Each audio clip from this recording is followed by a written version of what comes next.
Well, they're asking if I'm ready, but of course we've made the sensible decision, and by we I mean Epic, to not allow us to chat to people from spectator mode. So hopefully somebody is on voice with them or something, letting them know.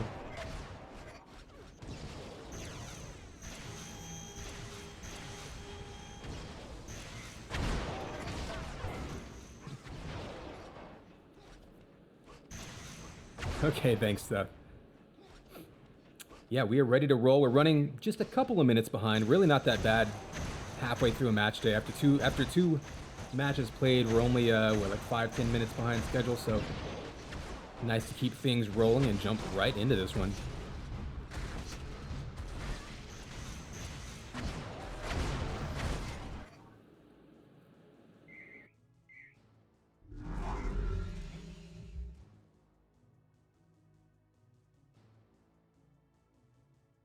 All right, players are ready. Here is your countdown. 3, 2, 1.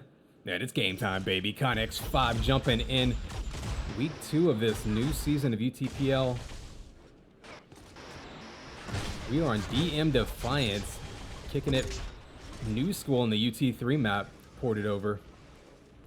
So LATAM versus SOW, going to be a cross intercontinental championship, as the Macho Man used to say.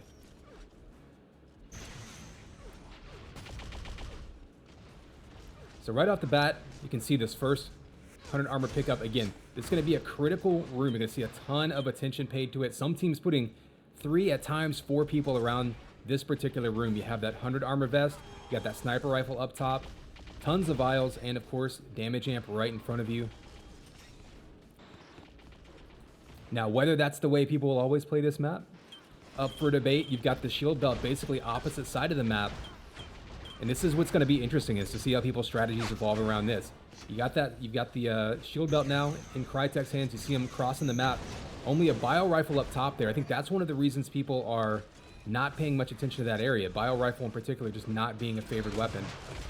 But he's crossing around up top, taking it over to sniper area. Gets 1 kill down. We're kind of stuck in zoom mode here, so we're going to back out a little bit.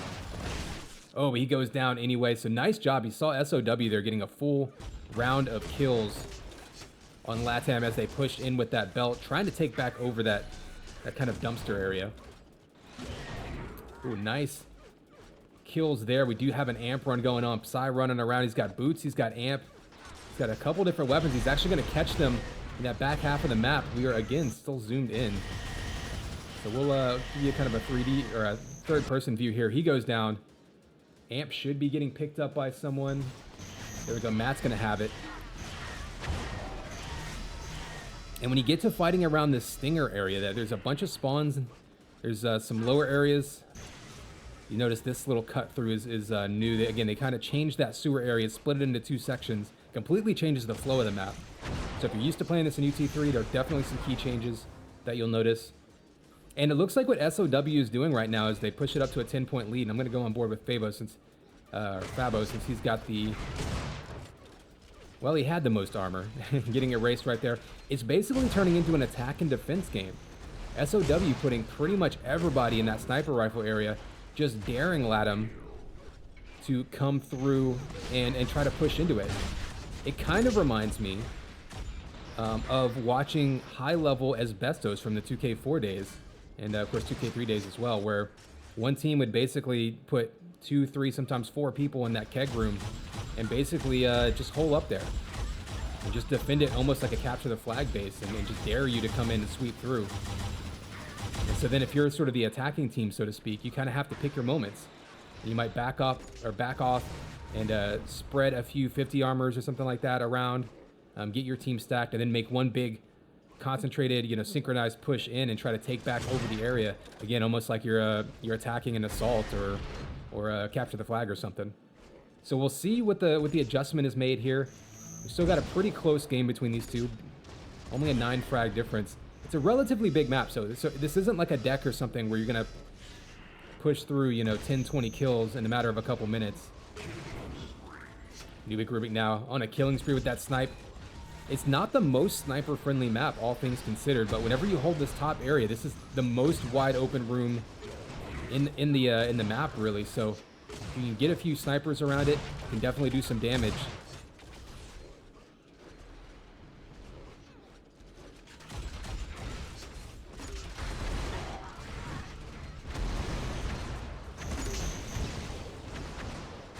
Of course, you do see the jump boots in the corner there. I believe that's new. I don't think UT3 had boots. You had the piston up there if you wanted to get to amp from below. Haven't really seen a lot of that so far this season. I think teams still kind of adjusting to all of the different movement and flow in this map. But yeah, being able to get to amp from below, from that rocket launcher area, super critical if the other team has people all around that sniper room like we're seeing SOW. And right now SOW's been doing a great job of just holding it. Amp is actually up. We'll see if anyone's in position for it. See, this would be a point right here where Crytek could actually steal it. We might see the first steal. Oh, not gonna happen. Dion slides over. Only had Enforcer, but quick enough to grab that double damage, chase him away, bring it back to his teammates, and back to just sort of defending that area.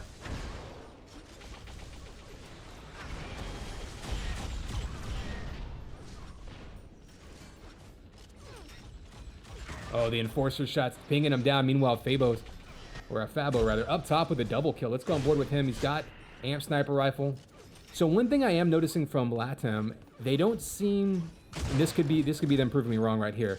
When they've swept through and when they have kind of gotten a wave of kills in this sniper 100 armor vest kind of area, they haven't really been hanging around and trying to hold that room in the same way that SOW has. I'm not necessarily saying that's a good or bad strategy, but kind of interesting to see that they've been sweeping through and then maybe pushing out looking for spawn kills. We'll back up a little bit to get a better view. You can see there's Matt and Fabo. You do see Chris Powell up here and Crytek. So maybe this is where LATAM is going to try to push through and basically turn SOW's strategy against them and just put 3 or 4 people here. Of course, the downside of that, while you do have amp coming up in 10 seconds, look at this shield belt over here with only a couple of people. You got Psy, looks like he's going to grab it. Almost uncontested. You had blue players around him, but weren't able to converge. So pretty easy grab. They do knock it down. Does Chris Powell with the shock rifle, but we do have Dion going down with amp across the map. See, yep, Psy's going to end up with it. Now Psy on a rampage. Only 9 HP, but he's been doing great work running around the map. This can be a little bit of a scrambly map. So you definitely have to be focused on your next target. Target acquisition is key in this map because you might be fighting someone from mid-range, and 2 seconds later you've got 2 enemy players coming at you from the side. You got to be able to change direction instantly, and you see him all the way across the map chasing down that spawn kill. You tend to get a lot of spawners on this side of the map, so sometimes your sweeper players will kind of do just that, you know, sweep through that side of the map, maybe have Stinger out. Oh, the mid-air rocket takes him down. It looks like the belt was up. And the big combo on Nubik Rubik. So Matt sweeps through 3 versus 1, gets 2 kills out of it, negates that shield belt. So not a bad trade there. We do have amp popping in about 15 seconds. Again, it's up on this perch. Mostly whoever controls the sniper rifle is going to have access to it. But if you can get jump boots in you, or even a piston, you can definitely get to it from below.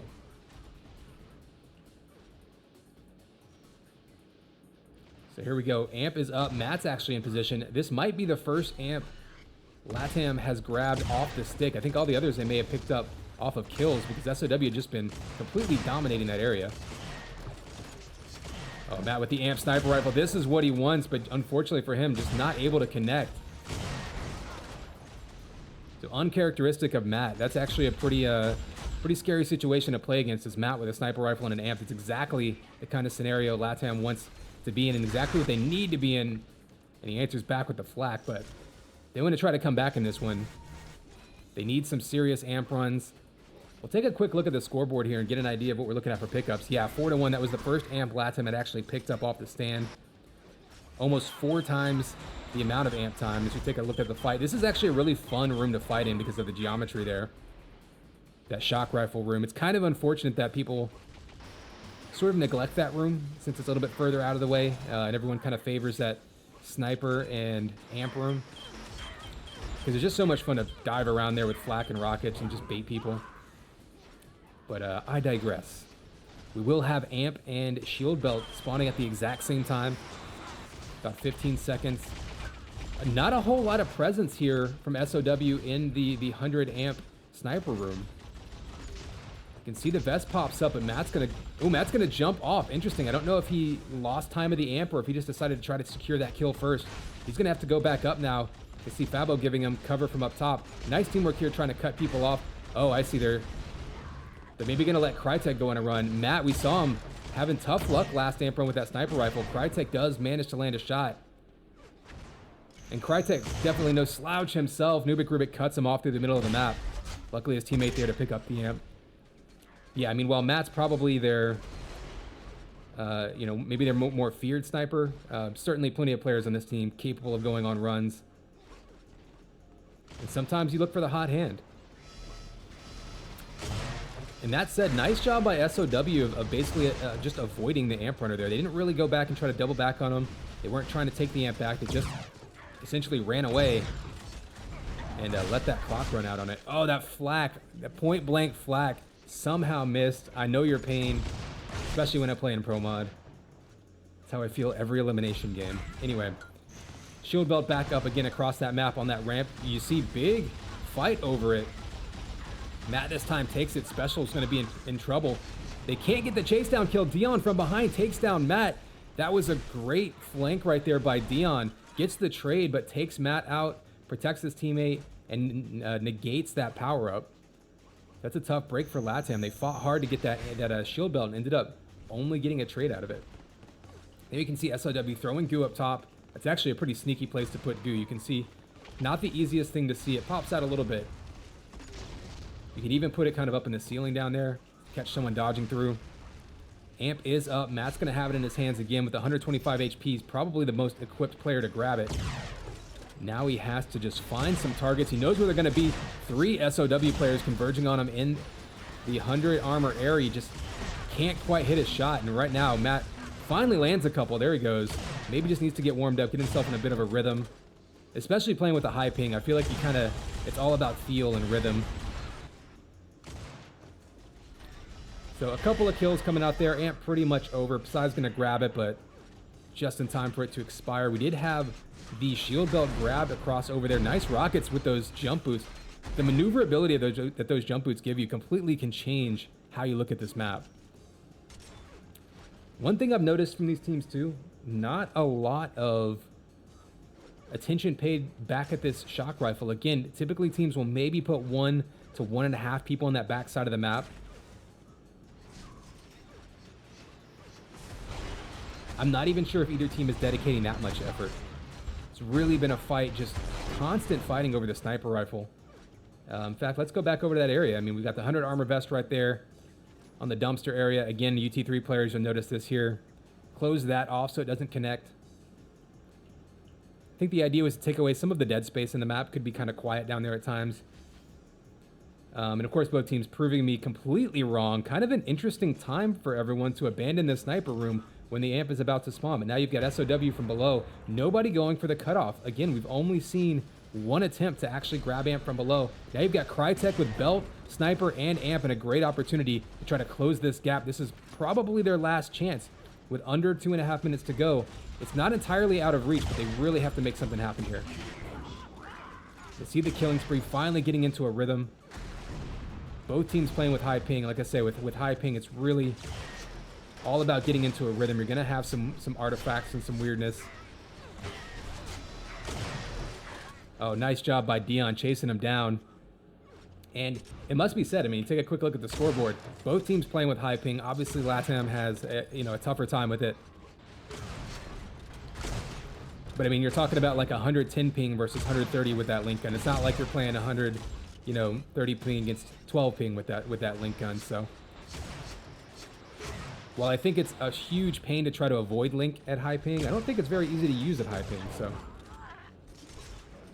in any case, Matt there showing his skills with that sniper rifle has been a little bit, I'd say he's been hit or miss. It's a binary situation. You can only hit or miss with a sniper rifle. But Matt's been streaky. So they're really going to need him to kind of get into a rhythm for map 2. It looks like map 1 here, still a 22-point lead with 1.5 minutes to go. Looks like SOW going to take it, get that first point on the board. Of course, we will have a map 2 coming up here afterwards. I think we're going to stay on this hub, so shouldn't be any kind of a hub switchery to go on. Very curious what map 2 will end up being. Amp is up. This will be the last double damage of your map, and nobody in position. So there you go. All clean grabs from above all game long. Nobody really using boots to sneak in there from below. I don't think I've really seen that much, and I'm not sure if that's due to the boot placement. Maybe it's a control thing that people who tend to have boots in their hand. Meanwhile, Special just going on a nice spree here with the damage amp in his hands. That double damage can be so deadly whenever you get people respawning on this map. Look at that. Nice opportunity there. He actually didn't do a whole lot of damage with that combo, but you can kind of corral players in this map, especially around that stinger area. If you can get an Amper with some armor back there, you can do a lot of damage very quickly.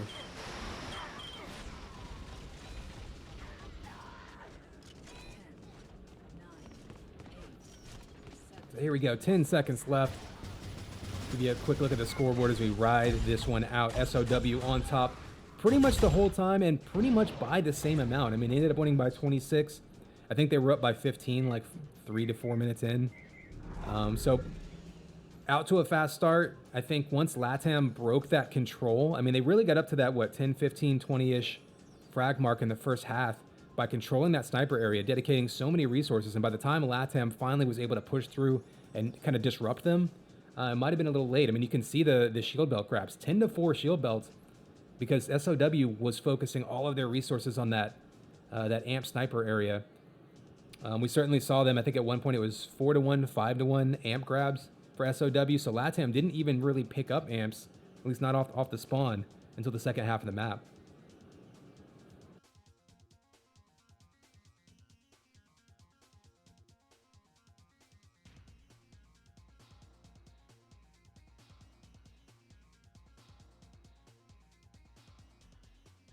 Ooh, an updated version of Nitro. I know there's been some things floating around as far as changes to Nitro.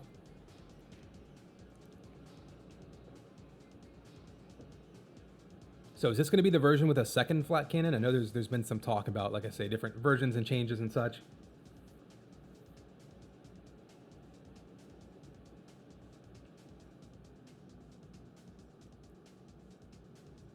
So I'm not sure whose map picks they were. I do feel like LATAM has been playing Nitro a lot. I'm going to go out on a limb and guess that this is their map choice.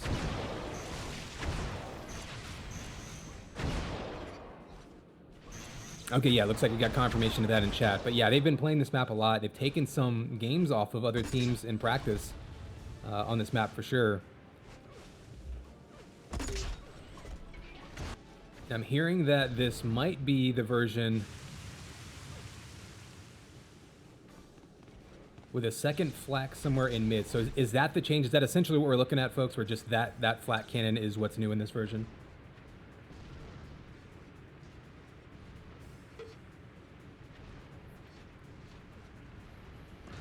I don't know how we got this cannoned angle camera, but this is kind of fun. This is like MTV Spring Break. Ooh, wacky Spring Break time, y'all. Let's all do shots. Woo. That's what kids do in spring break, right? I was always a poor kid. I didn't have the money to go on any kind of spring break. I usually spent my spring breaks just playing basketball and video games. So my only concept of spring break other than that is what I've seen in like, teenager, like high school date movies and on MTV's, spring break stuff. So I presume it's all like whipped cream bikini contests and herpes, right?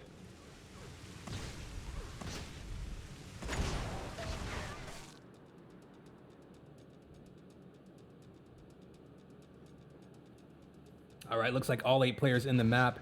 Players should be ready, and we'll be getting kicked off here very shortly.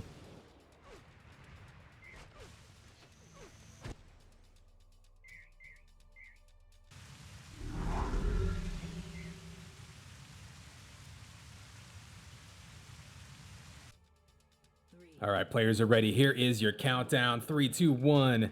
And it's game time, baby. Connex 5 jumping into map 2. We've got LATAM versus SOW.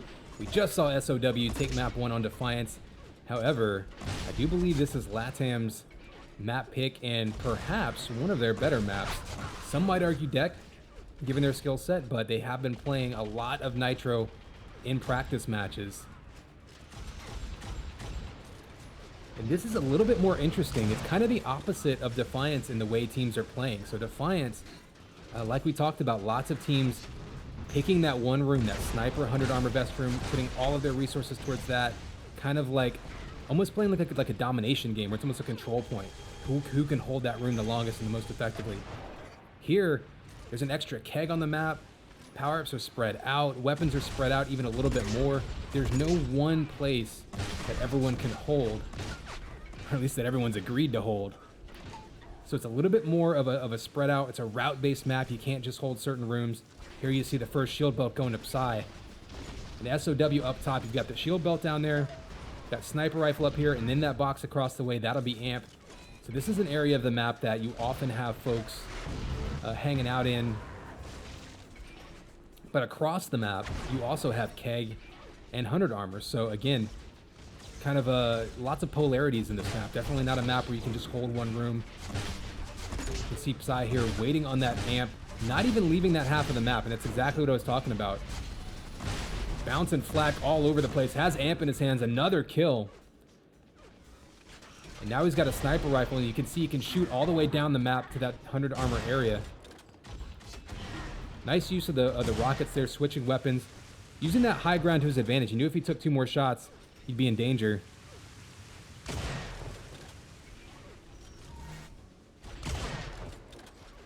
Ooh, the midair shot. And one thing about this map, too, it's sneaky open. It looks like it's very close quarters and a quick rampage. Psy already has half of the points for his team. We've seen him snatch up both shield belts and the amp so far. Wouldn't be surprised to see him go pick up a keg at some point. It's right around the corner. And it looks like you can see the strategy there. Psy basically going to just hold this sniper rifle room. You do have, I think those vials, those health vials are absolutely crucial for the, I don't know, sustainability, I guess, of holding that room. Looks like LATAM gonna push into him just a bit. We do have that 100 armor across the map. We'll go peek in here real fast. This is a room where people will often stick one player. You do have that 100 armor spawning frequently, link gun and vials, so it's a nice room to put someone to kind of have a quiet place for your team to respawn. You got shock rifle, you got 5 vials, 100 armor vest. Basically, if your team all gets wiped, you want to at least be able to secure one spot for them to get re-equipped. That's a popular location for that, but we are seeing a lot of different teams play this map completely differently. Oh, Crytek this time, grabbing that amp, throwing a flak ball, so both power-ups on this side of the map, flipping hands. LATAM now in control, only down by 6, plenty of time to go on a run. Now Matt with the belt and that amp in his hand, no sniper rifle, but nice flak ball.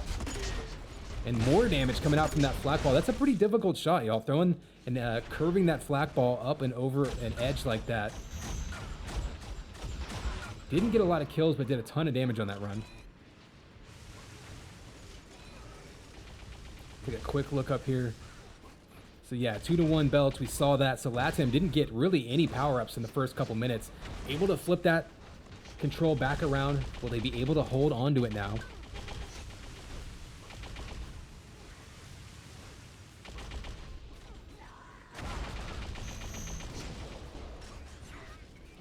So it looks like we've got about 3 seconds till the belt spawns. We'll head out over there. Psy had been all over at the beginning. He's all over it right now. And Matt, again with the flak balls. Matt becoming, and a mid-air rocket by Fabo. So Matt and Fabo there, turning into projectile snipers. There's another flak coming out. You see Matt. We'll go on board with him, getting kind of chased out of that room, though. And you can see him pick up that flat cannon. That's a new addition to this version of the map. You've got 2 flat cannons in mid. Okay, we do have amps spawning right now. Let's go on board with that, see the fight. Oh, Crytek misses it. Quiz Power able to grab it. Only 18 HP. He's going to have to be careful and look for some teammates. He doesn't want to give it to the other team, but it looks like that's exactly what happened. And Psy, yet again, just constantly having the amp in his hands this match. Oh, nice move. Trying to cut off Matt. Matt with the ducking stinger fire makes him pay, just punishing him. That's going to send Psy on the run, but the fadeaway sniper shot at least gets a trade out of it. It's a pretty nice shot to pull one out.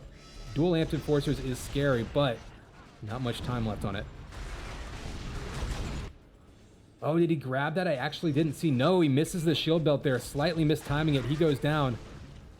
SOW able to grab, and so SOW right now is really controlling these power-ups.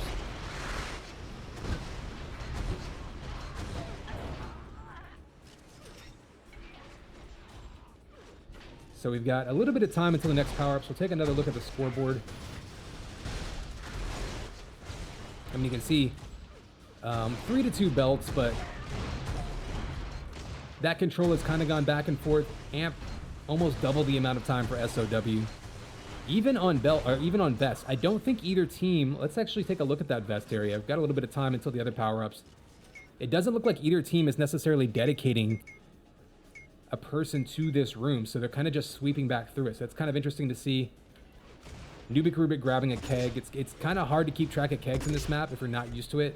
It's one more power-up. You really have to assign someone to it. And sometimes, oh, another nice flak ball. We've seen a lot of flak balls just smack people in the face today. Lots of boops going on. All right, Psy's got amp in his hands. You do see Nubik Rubik sweeping through. 171 over 100 now. Absolutely stacked. We'll go on board with the amp, but keep an eye on Nubik Rubik with that huge health and armor stack now. It can be very disruptive if you want to try to retake a room or just establish yourselves in an area of the map. Getting someone that tanky and then running in there is a great way to do it. You basically have to kill him like 2.5 times now in order to take him down.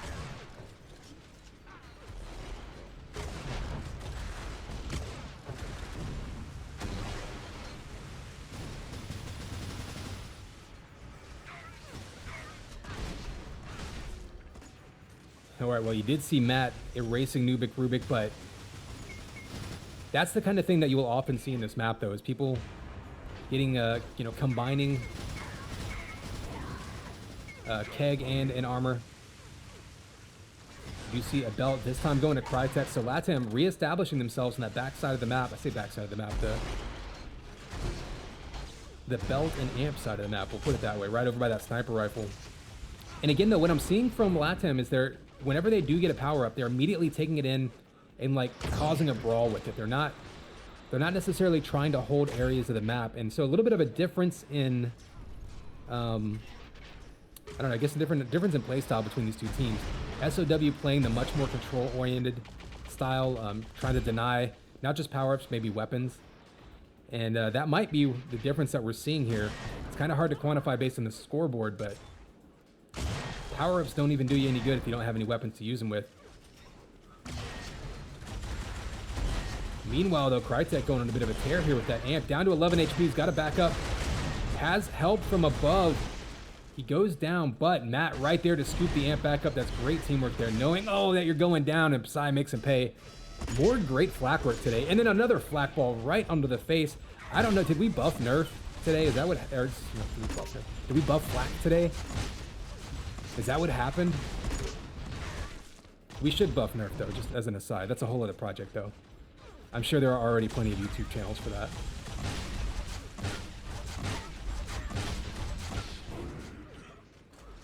Another big flak primary, and not entirely surprising on this map, given that there's an extra flak cannon to see a lot of it, you know, used. But again, some really nice flak work being done today. So 100 armor comes up same time as Keg. We haven't really watched any fights over Keg. Keg is kind of out of the way down there. Ooh, big kill there by Chris Power to get access to it. Nubik erases him. So this is obviously not a room you're going to hold. So it's something that you have to have people ready and in position to just rotate down into. So it's kind of interesting just how out of the way Keg is. You really have to be on your game to be anywhere near it whenever it spawns. Nubik Rubik, free amp. No one really challenged him to it. Let's see what he can do. Only 66 HP, so running in the middle of the map, pretty dangerous move. You can see he gets one kill, takes some snipes from above, and goes down from behind. But who will pick up that amp? It looks like SOW gets it right back. Oh, and Fabo with the erasure, so that amp pretty much dead now. We'll back up to this vest room. This is the biggest fight I think I've seen over the vest room today. Saw players from both teams trying to take control. Most of the time they've been focusing on that shield belt room across the way. You can see Nubik Rubik, who was all over the armors earlier in the match. We'll see if he has timing as we get the zoom visual bug. We'll back out of that one then. The kill's coming across up to a 31-point lead, so SOW now really turning it on in the last few minutes. 10 seconds till this keg spawns. I'm curious who has timing of this keg and who's running a rotation through it. Because right now there's nobody in position as it spawns. It looks like Matt knows the timing. So, okay, so this is one of those two where Matt could be the only one with timing on it. You can actually lose control of that keg altogether as far as the timing goes. So kind of rare. Most maps you can at least see the power-ups from a distance. You kind of get a rough timing of it. That keg is so out of the way and it doesn't make a ton of noise. Always interesting to see you know, what teams do with that power-up in particular. Psy, meanwhile, I feel like has been all over Amp and Belt. I think that's basically just been his position. He's been running around just being a terror. We saw him open up the game 10-0 on a rampage and really hasn't looked back since. I mean, you can see the amp time. I mean, you know, you got 4 to 3 amp grabs off the stand, but the amp time's significant difference. And if we could see the amount of kills with the amp, I feel like SOW is making better use of them as well.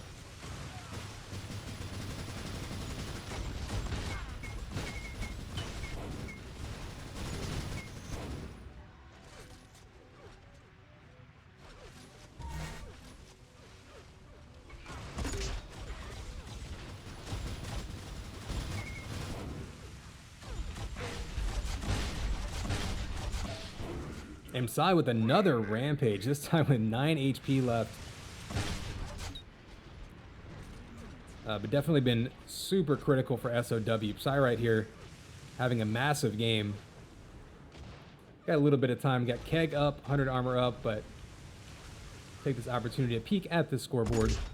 See him 39 to 14, almost kissing 5,000 damage. That'll go a long way with that flak ball. You see him just artillery shelling that sniper area and looking for another belt. He's been all over that belt all day long. Crytek does grab that amp across the way. He's gonna take it the other direction. We'll go on board with him.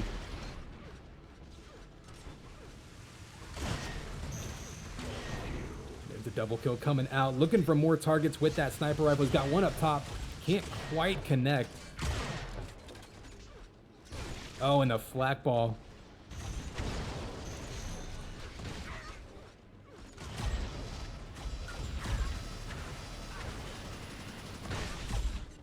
So approaching the 2-minute warning here. Looks like this is well in SOW's hands, and they will be grabbing the first 2 points of this matchup. LATAM, though, very dangerous in 2v2, so we'll have that coming up next, that best of 3 for the 3rd point of this matchup. As Special knocks out a headshot there, closing things out. But yeah, LATAM definitely dangerous 2v2.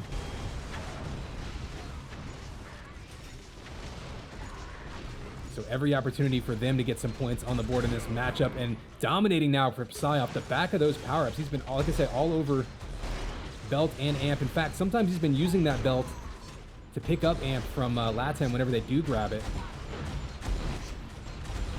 Oh, nice dodge of the rocket there by Matt. Staying alive, punishing Psy, who's down to 34 HP, was utterly stacked not 10 seconds ago. So nice job there by Matt to at least trade damage, but still doesn't break the spree. There's Dion with the amp. Looks like Psy maybe thought about, you know, killing his teammate and taking that amp, you know, just to extend his spree a little bit.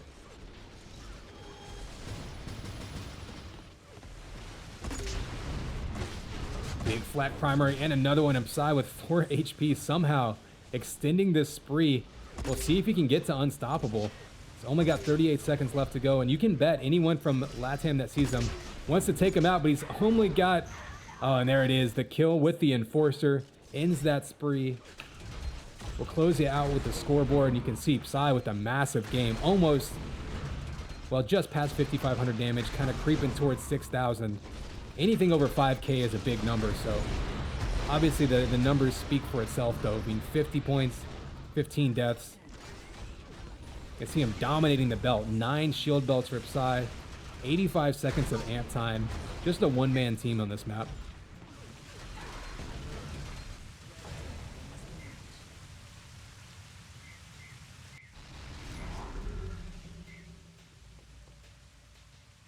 There you go. Huge game by Psy. Really carries, doesn't say carries, he definitely pushed SOW past the tipping point of really running away with this one.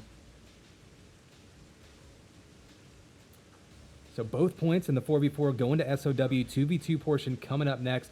Again, don't count LATAM out just because the 4v4 was a little one-sided. They are very dangerous in 2v2 as well. And I believe we should be seeing that popping up here on the same hub shortly, so don't go anywhere. It shouldn't take long to get that rolling.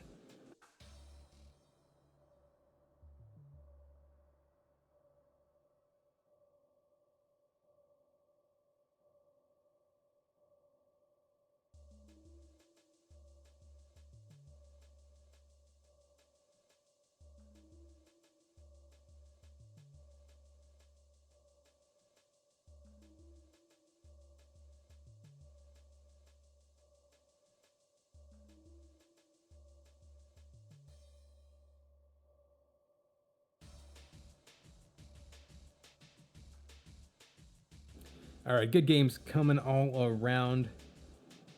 Looks like we're getting that 2v2 set up. Should be getting started here any second. So I'm just going to take a quick water break. I'll be back here in just a minute or two, so don't go anywhere, and we will continue with week 2 of season 3.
All right, looks like server is up, jumping in right now. Must confess, I lied to you nerds. Said I was going to go take a water break. I actually fixed my crosshair, so for those of you who had to suffer through a tiny little red dot that just kind of looked like a blob on your screen, we'll have a nice big fat green crosshair so you can actually see what people are aiming at. You can thank the magic of transcoding.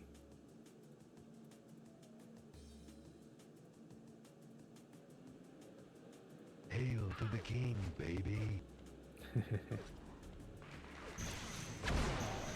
All right, so it sounds like we've got some new faces in the audience. So I'll give you a quick rundown. So basically what we're looking at, if you go to UTProLeague.com, that'll have all of the info, of course, but each team, or I say each team's matches between them will be mixed game types. So we're playing 2 4v4 TDM maps, each one worth 1 point.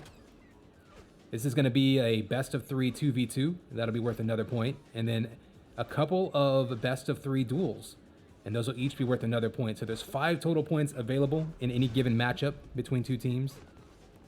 And those total points at the end of the season will give us rankings into a playoff.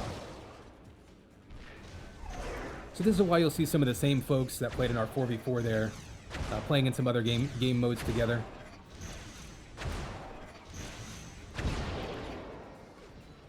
Right now, looks like map 1 will be canon.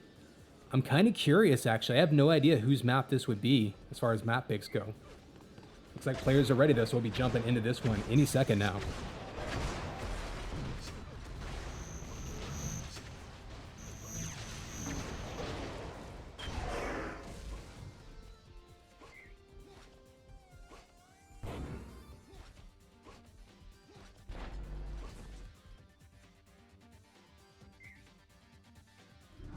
All right, players are ready. Map is loaded. Scoreboard is up. Here is your countdown. 3, 2, 1. And it's game time, baby. ConX5 jumping in now to our 2v2 portion. We just saw SOW taking both 4v4 maps pretty emphatically, actually. Psy in particular looked amazing in that last 4v4 match on Nitro. Here we've got Psy and Special now trying to continue that run against Chris Power and Fabo.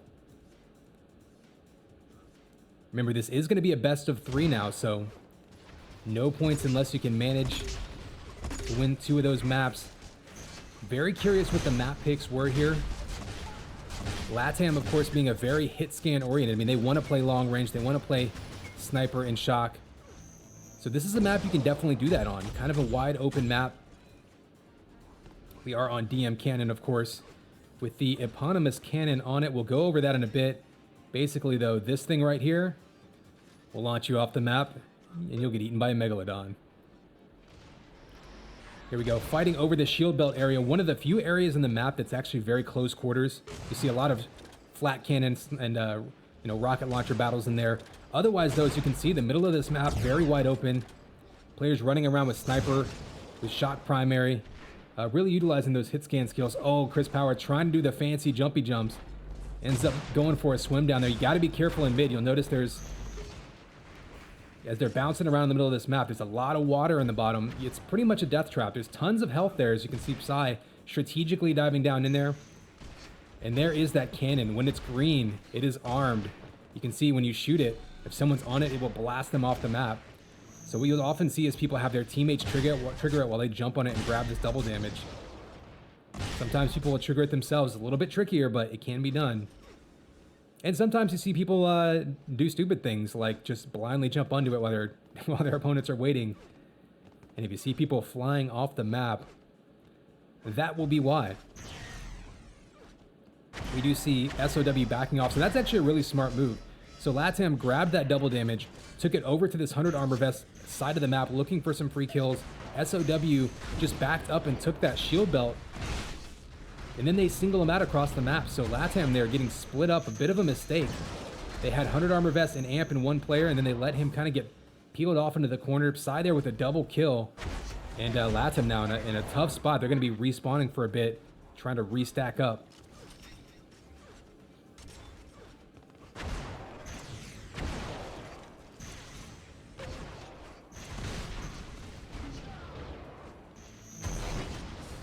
Oh, rockets coming out. You do see the jump boots coming into play there, but not going to do you any good when you bonk your head on the ceiling.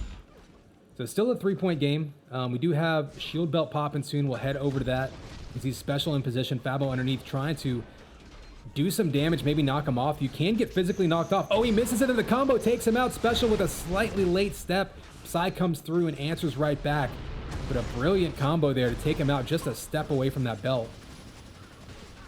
Meanwhile, amp is up. We're going to back away from it because this is one you'll want to see from every angle.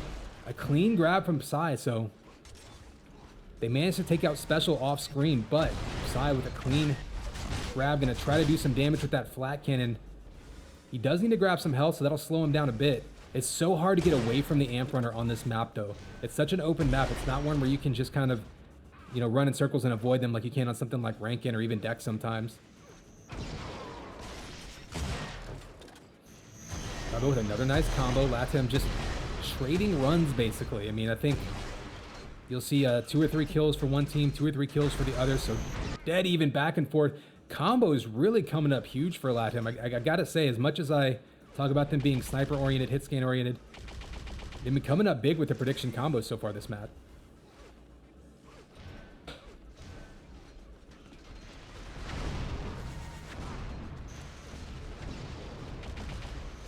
So a little bit of time until any of these power-ups spawn. We'll take a quick look at the scoreboard and see how we're sitting. SOW with a bit more damage.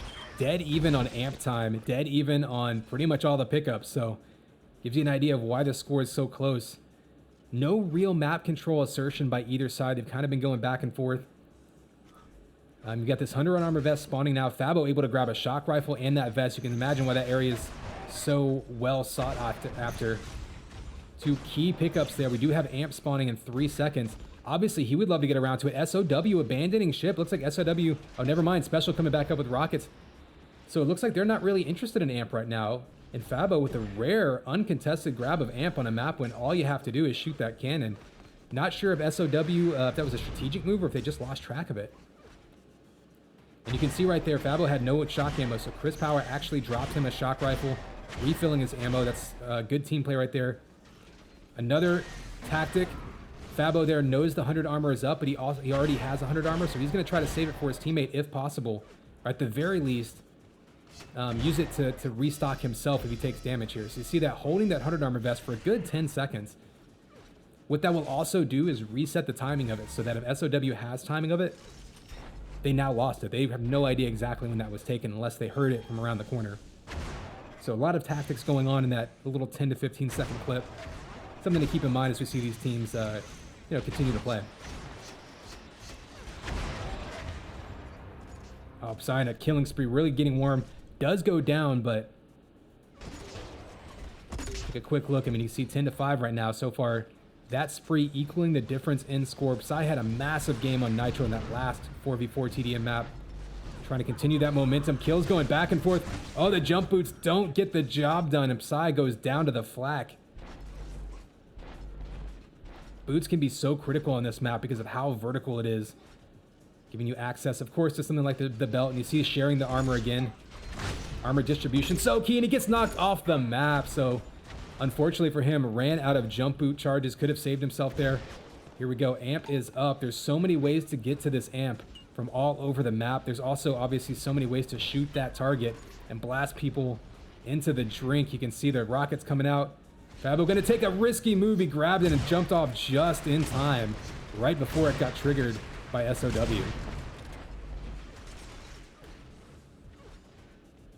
So earns himself an opportunity to be a little bit sneaky here. He's only got, oh, nice shot there. He only had 19 HP. Didn't want to be super aggressive, but at the very least, even if you can just keep the amp away from the other team, it's a minor victory. Instead, backing up, one snipe would have taken him down. Instead, he manages to get shield belt, 3 kills with that amp. So a huge run by Fabo to pull within 2. That was a huge turning point. Keep an eye on the next couple minutes to see if they turn the control that they've gained off of that into a few more points and maybe even tie this one up. A big flak fight. There's two armor pickups, right? The shield belt across the way and a 100 armor vest right there. Those are the 2 close quarters areas. That's when your flak primary, that's when your rockets really come into play. We talked about how open the middle of the map is, but kind of easy to forget. I mean, if you get into some fights around those columns, or I should say those arches, or in the bunker where the belt is, you can really do some damage with flak primary and rockets. So belt and amp will spawn at about the same time. 100 armor vest is up. Looks like SOW grabbed it uncontested. So look at the SOW armor, 172. So they basically have double the health and armor of LATAM coming into this fight. So keep that in mind. But Fabo up top manages to just dodge that shock ball. You saw what they were going for, trying to combo him off of it, but nice timing there to avoid it. Amp is up, Psy's right above it. He's going to trigger the cannon himself. Pretty textbook right there. So that cannon does have a bit of a cooldown period, so you can trigger it yourself, grab it while it's off, and then jump off as quickly as possible. See him using those jump boots to try to get the high ground. Oh, nice falling sniper shot. Mind you, these teams, again, are playing across the planet from each other. So pretty high pings, pretty high latency. And Psy right now looking like he's really settling into a groove with it.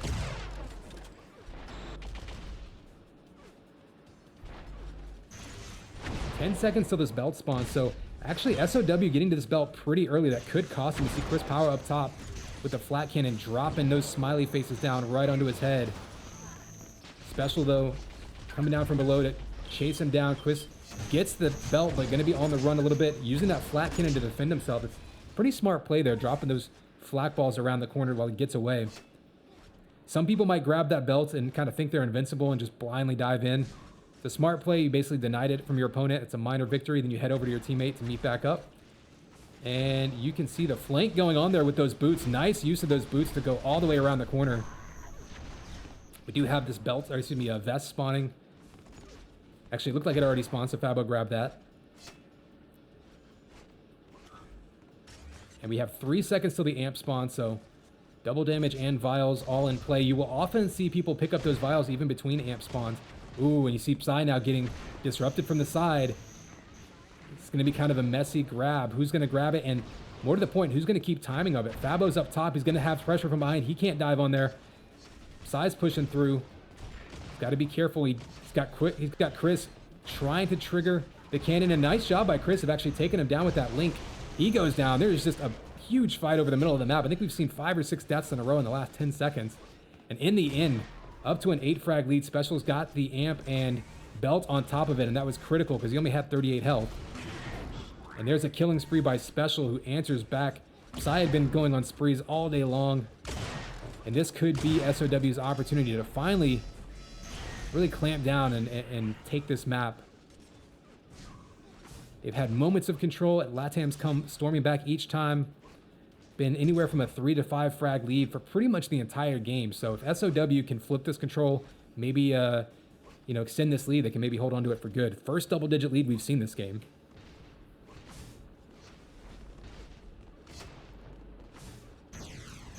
See 2 more belts for SOW, but pretty much 2 more belts for LATAM, but pretty much dead even amp time. Significantly more damage for SOW though. So at the moment, seems like they're really just out fragging.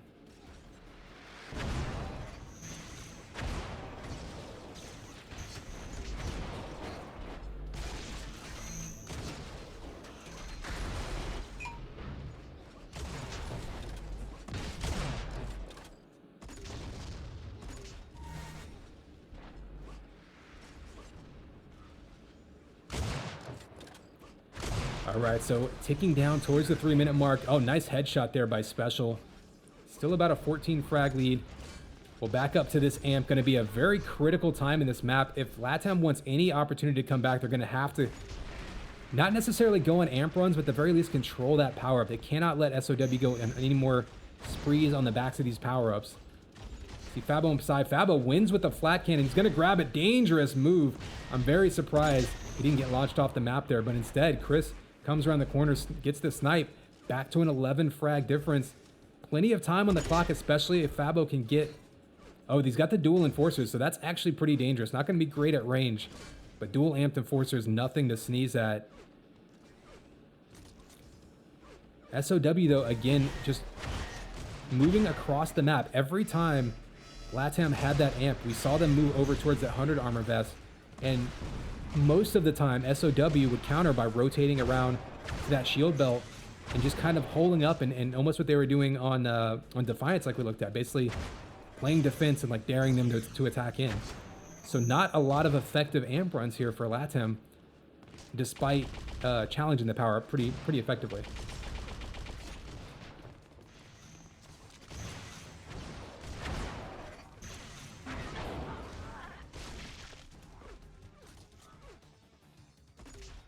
All right, so we're looking at an 11 frag lead. Still 2 minutes to go. This is a fairly open map. You can definitely run up points very quickly.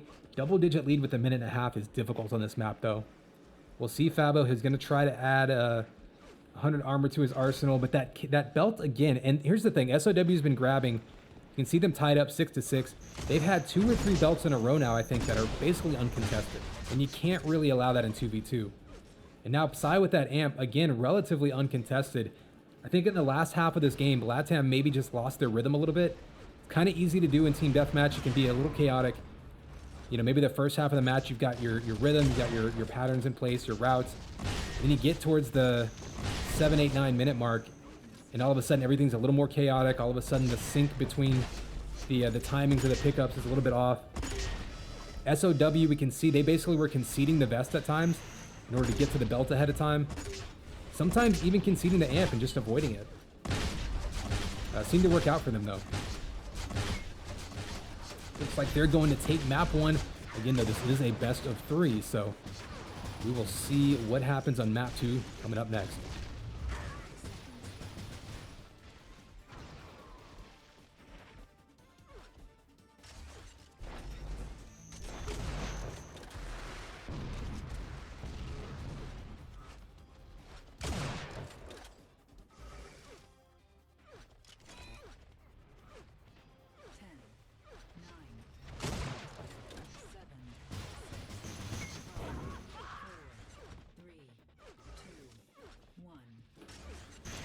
All right, finishing strong is SOW with the map 1 victory. This was a lot closer than this, though. It was pretty much 3 to 7 frag difference. For probably, what, 2/3 of the game? LATAM just couldn't quite put it together. Even whenever they took control of the map, they just couldn't quite flip that into that 5 to 7 kills in a row that they needed to really take control of the map. SOW in the end really came on strong. And map 1 goes to SOW. LATAM, though, will have their map pick coming up next. And anything can happen. We've seen plenty of times, especially in 2v2, where the team that wins the first map drops 2 in a row. Only the team, only 1 point up for grabs here. So a map victory gets you 1 step closer, but not worth anything just yet.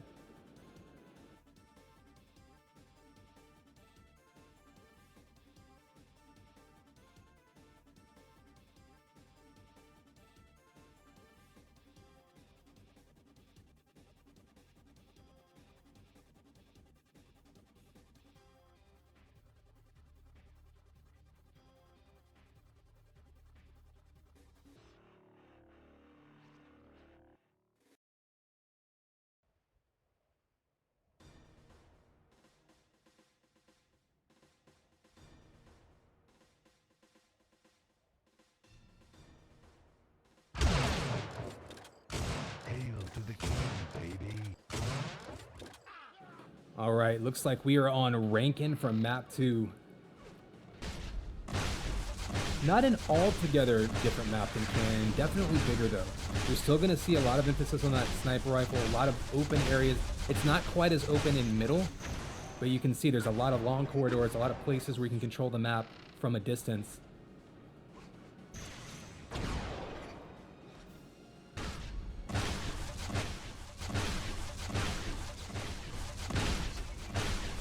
And of course, Rankin being the UT 2004 demo map, something a lot of players, anyone who played that game is going to be intimately familiar with this map.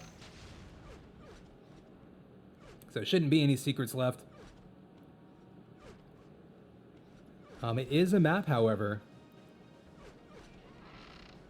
where you can do things like avoid the ampers. So that's what we saw SOW do effectively on Cannon. Whenever LATAM did get control of those power-ups, wasn't able to make a lot of numerical advantage come out of it. Whenever they had that amp and they would take it over to Vest, SOW would rotate around a belt, hole up in there, and pretty effectively avoid them. You can do a lot more running on this map. So we'll see how that plays out. Players are ready. And countdown coming up shortly. 3, 2. All right, here we go. 3, 2, 1, and it's game time, baby. Connex 5 jumping into map 2. We just saw SOW with the piston alt fire right there by Chris. SOW taking map 1 on Cannon. I believe this was LATAM's map pick though, so we'll see what they can do. The quick snipe shot from around the corner. So early lead to SOW. I don't think LATAM had the lead at all in that first map. They were trailing just behind for probably 2/3 of the game. Then SOW ran away with it towards the end.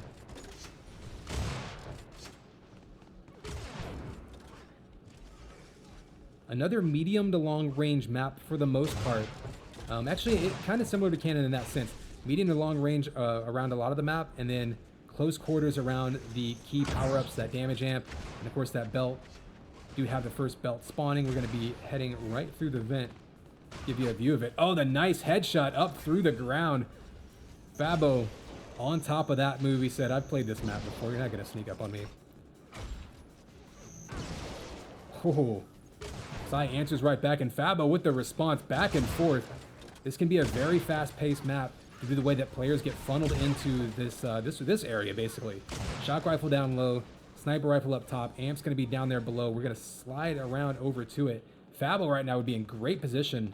He can get this amp in his hands a little bit early to it. He's going to be getting taken out, and that is the downside. If you don't have exact timing of that amp, you jump down early, get blasted from 2 sides. So a big double kill there by Psy. And SOW back in the lead. Of course, that 100 armor vest up top, steps away from the sniper rifle. You can control shock from it. You got amp right below it.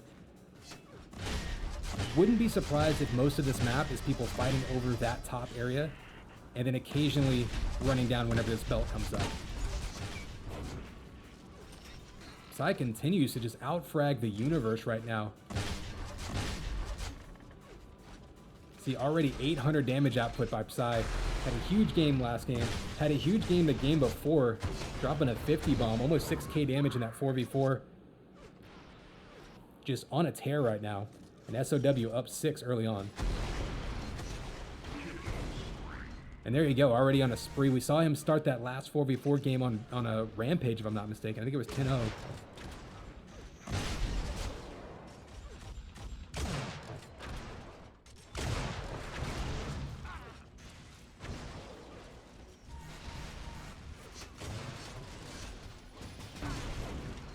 Close range rockets splattering him, getting the kill there. We do have the belt and damage amp spawning at the same time.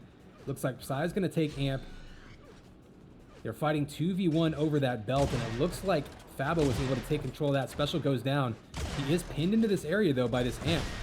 Oh, direct rocket, though. Sends Psy packing. Going to have to get more health. Maybe look for 100 armor spawning any second. That vest should be up. Just missing with that combo. And there is the shot. Pin Chris back in the corner with that shot. And then a follow-up with the flak. 2 quick kills there. So nice patient play with... Oh, with the amp. Takes out Chris, and Chris answers with the goo posthumously. So fast and furious flurry of kills there. But in the end, SOW already up by 8.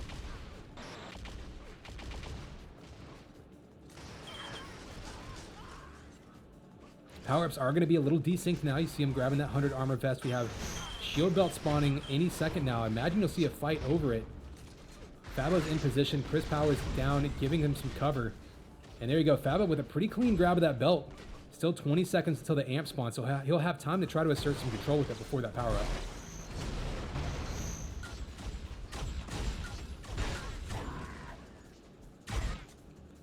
Special going down, or excuse me, a special taking out Fabo. Fabo going down, rather.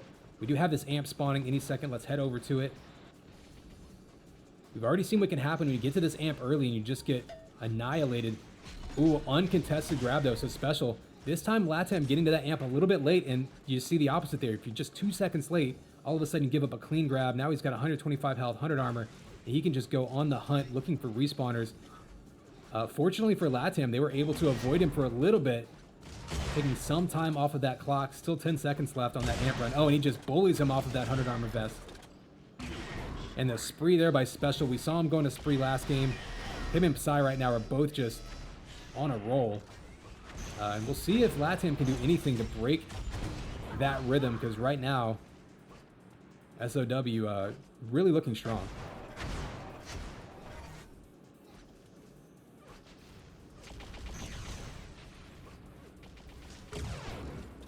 Nice shot there by Special.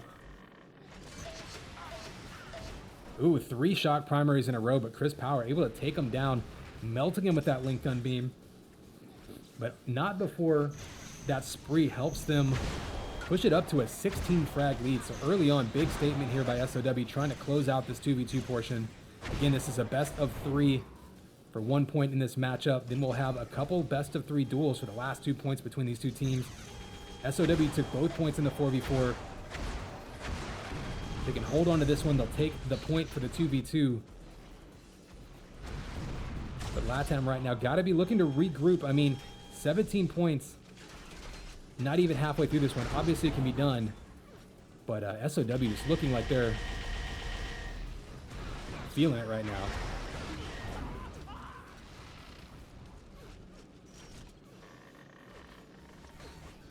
And one thing we want to keep an eye on that I think is playing a big factor is the clean grabs of power-ups. We saw that in the first map of this 2v2. I say that, right as I say that, LATAM does a great job of taking out the double damage.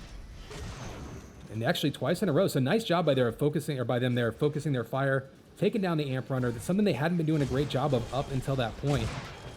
And when they do grab amp, we saw that in Cannon in map 1, they were having trouble, converting points off of that. What is Special shooting right now? 43% sniper. That doesn't hurt. Just seeing him run around this map, I mean, I feel like it was double that, but I just feel like he's been on a tear right now with that sniper rifle.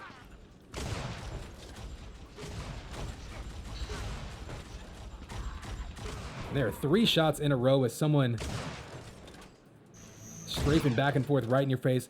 He made it look easy. It's really not that easy in this game. You actually, UT is a very agile game, a very quick change of directions. Pretty difficult to snipe people up close like that. So Special there scooping up that 50 armor. Let's head over to this amp. It's going to be spawning any second. It looks like LATAM is in position for it. But look at that, maybe not having timing. And this is something that we saw last game. I think once you get into the second half of the games, they're having trouble really keeping track of those power-ups, just kind of losing a little bit of focus on it. And that's something that, you know, kind of the newer-ish teams, you know, teams that are still kind of getting their teamwork down, really find. I think you kind of hit a plateau there of item control where you have to get used to the discipline of really reestablishing your patterns. Anyone can play the first 3 to 4 minutes of a TDM game and kind of know exactly when everything's going to spawn. But once you get into minute 7, 8, 9, everything is going to be different every game. Nice combo there coming up the ramp. Special just looking so comfortable right now. More sniper shots coming out. He's got to be over 50% at this point, right? There's another killing spree by Special. Okay, he's at 44%.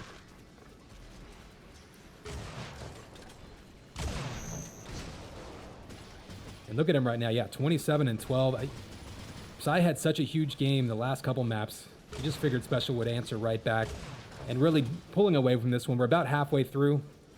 And it looks like SOW making a strong statement to grab their 3rd point of this matchup. That said, still some dangerous LATAM players coming up in the duel portions. So we'll have 2 best-of-3 duels coming up after this one. And so still a chance to get, you know, upwards of 2 points on the board for LATAM. So, you know, even though you can sometimes have issues with the TDM portion, you can still get those important points. You definitely don't want to give up on anything. Because at the end of the season, like I've said before, I mean, Season 1 was ultimately determined by 1 point. So every duel matters, every 2v2 matters. Any opportunity to take another point, so critical.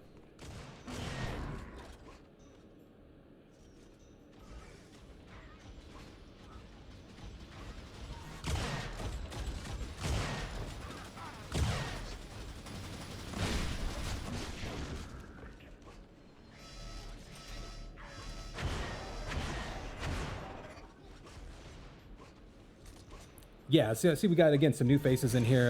Appreciate chat, too, for kind of helping people out. Every game HUD is different, and then if you play a game like, you know, like some of the games that let you tweak your HUD, then every streamer's HUD is different, and that's both awesome and annoying at the same time. To be fair, we have some different mods that change the HUD for us. Of course, you see that mini-map in the top right for us. Only the spectators will see that, just to be clear.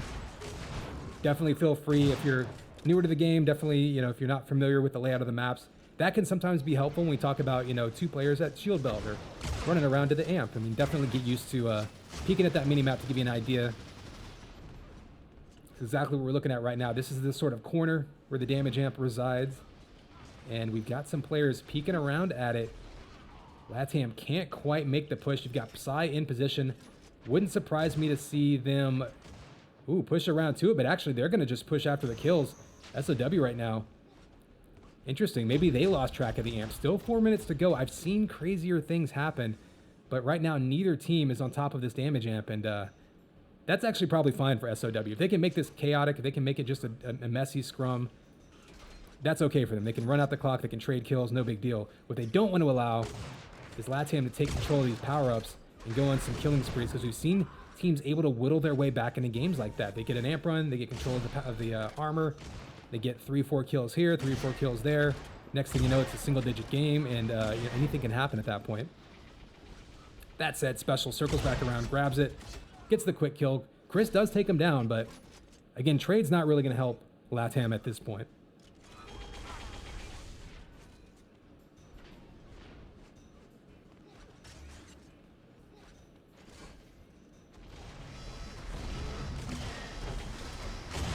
There's a nice shot by Chris, and again, this is kind of indicative of what we've been seeing from LATAM. And whenever they do have the amp in their hands, and you can see, I didn't even realize. Look at the scoreboard here. So you're basically looking at, was it 160? Basically 4 times the amount of amps. So what this means on the right, under that damage amp symbol, is that SOW has grabbed the amp off of its spawn 5 times. LATAM has grabbed it twice. But from those grabs, SOW has actually ended up with 154 seconds of amp time. And of course, that also comes from killing LATAM's, amp runners. So the grabs are one thing, but really the time with amp is what's key. They've had almost 4 times as much time with the amp in their hands. You see the concession there. They call GG early, doubling up their score. SOW really with a big showing so far today. Special drop in 5k damage. It doesn't matter what you're in. If it's 4v4, 3v3, 2v2, anytime you hit that 5k mark, you're having a really good game. So Special and Psy both having huge games so far today for SOW. But again, that's only 3 points on the board. SOW with good showing so far, but now we've got the duel portion. Take this opportunity to take a quick peek. There we go, at our rankings. So this is where we are after about a week and a half or so. Not every team has played the same amount of games. You can tell that from the win-loss column. So of course this ranking, highly subject to change. But that said, gives you an idea of where we are. So SOW actually was perfect in week 1. This doesn't take into account the current match. So right now, perfect so far. So really making a strong statement in the beginning of this season. SAS, of course, perfect so far, having played 2 matches. Mesa Gaming, you see them in 3rd, only having played 1 match. I believe we'll see them coming up next. You can confirm that right here. So right now we've got LATAM versus Sons of War. Yep, we got Mesa versus Druckville. So DW versus Mesa coming up right after this one. That'll be our last matchup of the day. So that's your number 3 and number 4 teams so far. And once we get their second game under the belt, that'll give us a better kind of view, right? We'll have basically, 5 teams. Actually, we'll have 6 teams with 2 matches under the belt. And that'll give us a good idea of where we stand so far. All-Stars had their first match earlier in the day. They were perfect, so they've got 5 points on the board. So all of this, like I say, highly variable, highly dynamic. Just something to keep an eye on throughout the season. Again, that's UTProLeague.com. You can jump over there, follow the action. They've got things like write-ups and, of course, the rankings. You saw the schedule and all that. So a lot of people putting some work into the site to get you some, some stuff to read on the can, whatever you do. It's not like we're going out to bars right now, right? Right?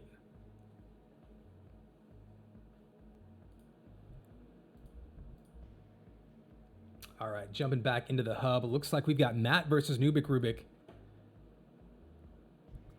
Gonna get in the server and get you ready to go. This is actually gonna be a very intriguing matchup.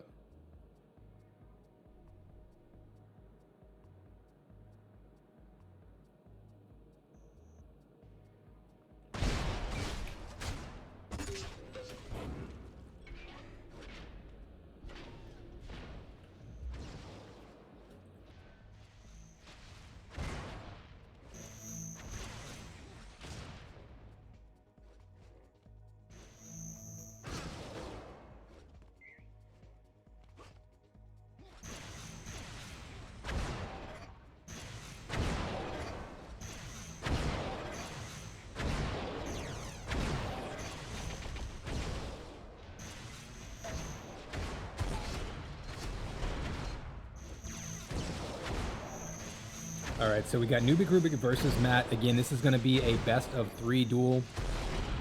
We do have another best of 3 duel coming up, and those will be the last 2 points in this matchup. Again, every matchup worth 5 total points.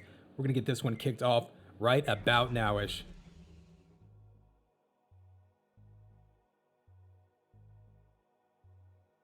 And here is your countdown. 3, 2, 1. Man, it's game time, baby. Connex 5 jumping in to the first duel between these two. Got Matt versus Nubik Rubik, a very intriguing matchup between 2 players that have really been improving a lot over the past year or so. Of course, Matt, one of the scarier snipers in the game. When he's at his best, it's whenever he's running around the map, basically catching you from a distance, basically keeping you on your toes, I guess I should say. Matt doesn't necessarily want to mix it up close. He's not a brawler. He's not going to be... Ooh, rocket juggling just like that, but Nubik Shows you how it's done. 2 perfect rockets. When someone's good with rockets, it makes it look so easy. It's almost like they're not even trying. And Nubik Rubik right there was flawless. I mean, looking like, you know, CZM or something playing Quake back in the day. 100 damage rocket is not the easiest thing to land, and he just blasted him with 2. So, great opening by Nubik. And once he gets on top here, he knows how to churn out kills. This is a map where you can expect to do that. You get 1 kill, you can, you know, make a guess. You can sometimes churn out 3-4 kills in a row based on those spawns. It's a very small map, and everyone's going to know it very well at this point. That said, 3-0. It's a nice lead in this map, but it's not going to be anything that Matt hasn't seen before. See some damage coming out from Matt. Matt now with the 100 armor, so a little bit of an armor advantage getting up in his face. Again, though, I don't think this is where Matt's advantage is. Gets up close with the rockets, and Nubik rockets him again, and then catching him right off the spawn. Another direct rocket. I mean, I don't know what rocket launcher accuracy really means, but 43%. I don't know, seems good. Another direct rocket. Is Nubik Rubik playing the same game as everybody else? Because right now, he looks like he's using like Doom 2 rockets or something. They're just flying straight at Matt's face, smacking him down, and he is just outputting a ton of damage. Beautiful fall away combo there, and Nubik Rubik just on a tear at this point.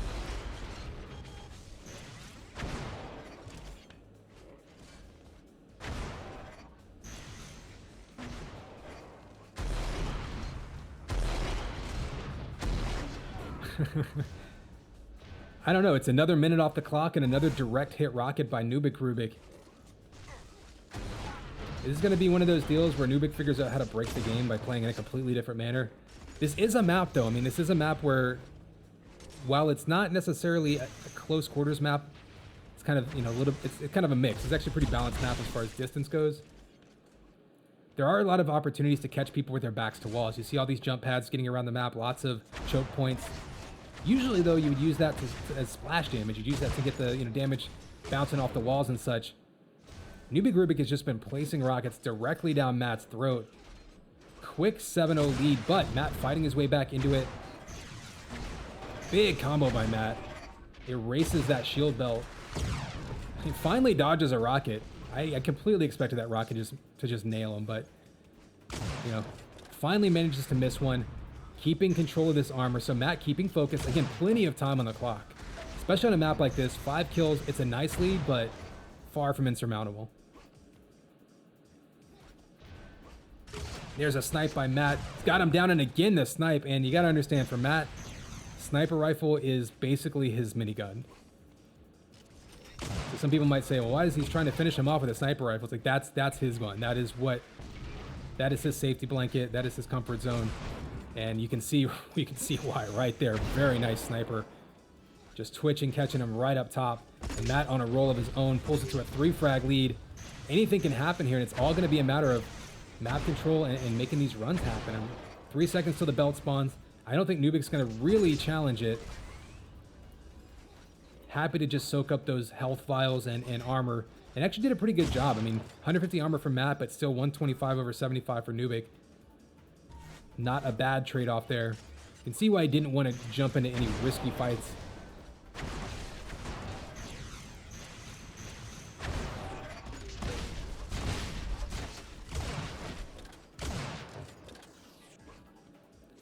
Snipes back and forth. Both players going to kind of back up. Ooh, kind of surprised. Nubik guessed wrong there. Had an opportunity for an ambush coming off of that 100 armor. Didn't use it. Up close is Matt being super aggressive. Again, this isn't really his advantage against Nubik Rubik. Nubik Rubik's been winning, ooh, these rocket fights in particular, but Nubik down to 7 HP. You can see him backing up. I don't think Matt's going to have an opportunity to finish him off very easily. Oh, but that sniper would have done it if he could have caught him. So we're about the halfway point. 4-frag lead for Nubik, but Matt definitely putting pressure on him. He's been all over this belt, so credit to Matt. Despite the hectic start to this match, hasn't lost timing of that belt at any point.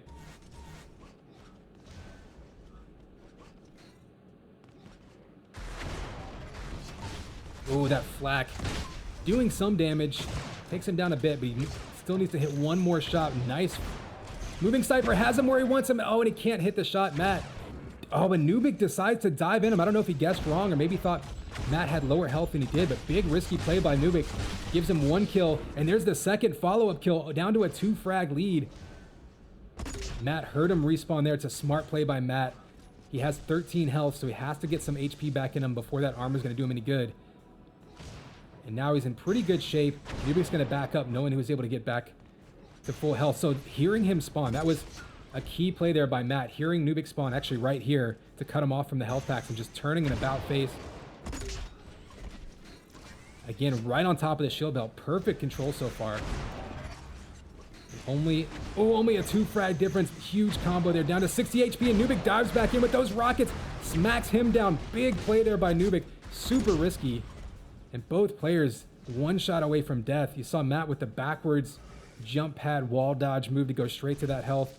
He's scared for his life. I don't think he realizes how much damage he did to Nubik. Nubik only 81 over 50 now at this point. Both players were 1 shot away from death, and oh, that rocket just whizzes by Matt's head.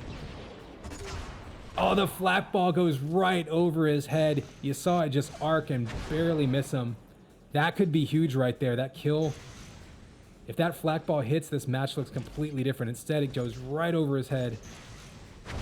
Nubik Rubik gets the kill and now in control with 3 minutes to go. Again, things can happen very quickly on this map, but that was a big win in the fight there for Nubik.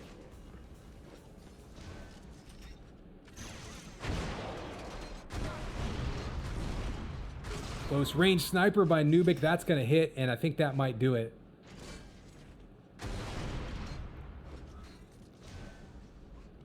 Just about 2.5 minutes to go. Big flak ball. And so at this point, you're going to notice, you know, Matt basically just has to be blindly aggressive. This is a tough map to do that on. You can run away. You can throw flak balls behind you like Nubik Rubik did there.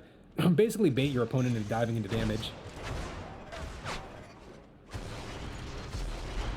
And another direct rocket. Why not? Just book in this match with some old school direct rockets to the face. Nubik Rubik on a roll. And that was really the difference in this match, was Nubik Rubik able to go from 1 kill to 2 kill to 3 kills. Basically, he went on 2 runs while Matt went on 1. And that's pretty much what this match came down to.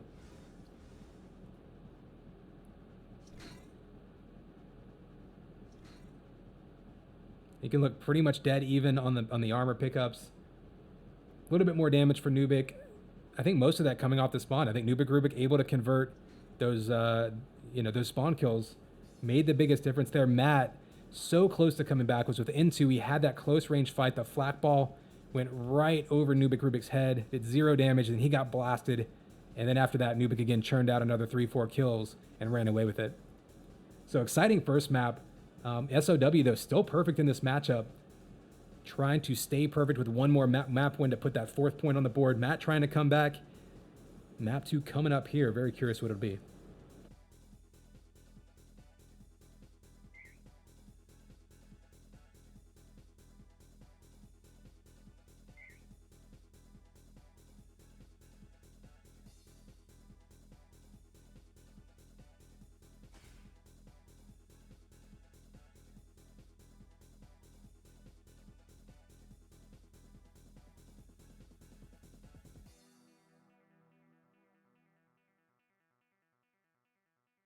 Hail to the king, baby.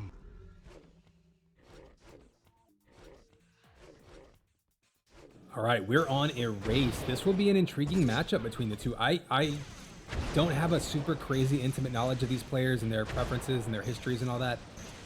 I don't know that I would pinpoint an advantage on this map for either player. It's a little bit more flat in open. It's still kind of a mix of open areas and tight areas, you know, like any good balanced map is. A little bit more ability to keep people at a distance, though, so maybe Matt could play the distance game a little better on here.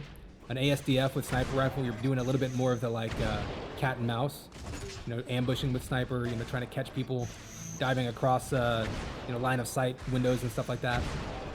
Here you can force it to be a little bit more of a distance duel. That said, I mean, you can see down here where the shield belt is, this is certainly close quarters. And if Nubik Rubik can get the high ground and drop those rockets down on his face like he did on ASDF, I mean, it also wouldn't shock me if this map looked very much like the last one.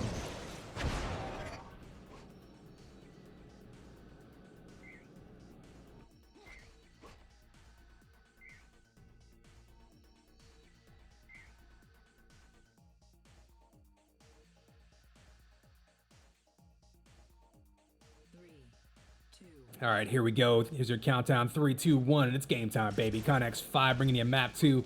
Got Matt versus Nubik Rubik. Nubik coming out on top on ASDF. Matt trying to even things back out and force a tiebreaker.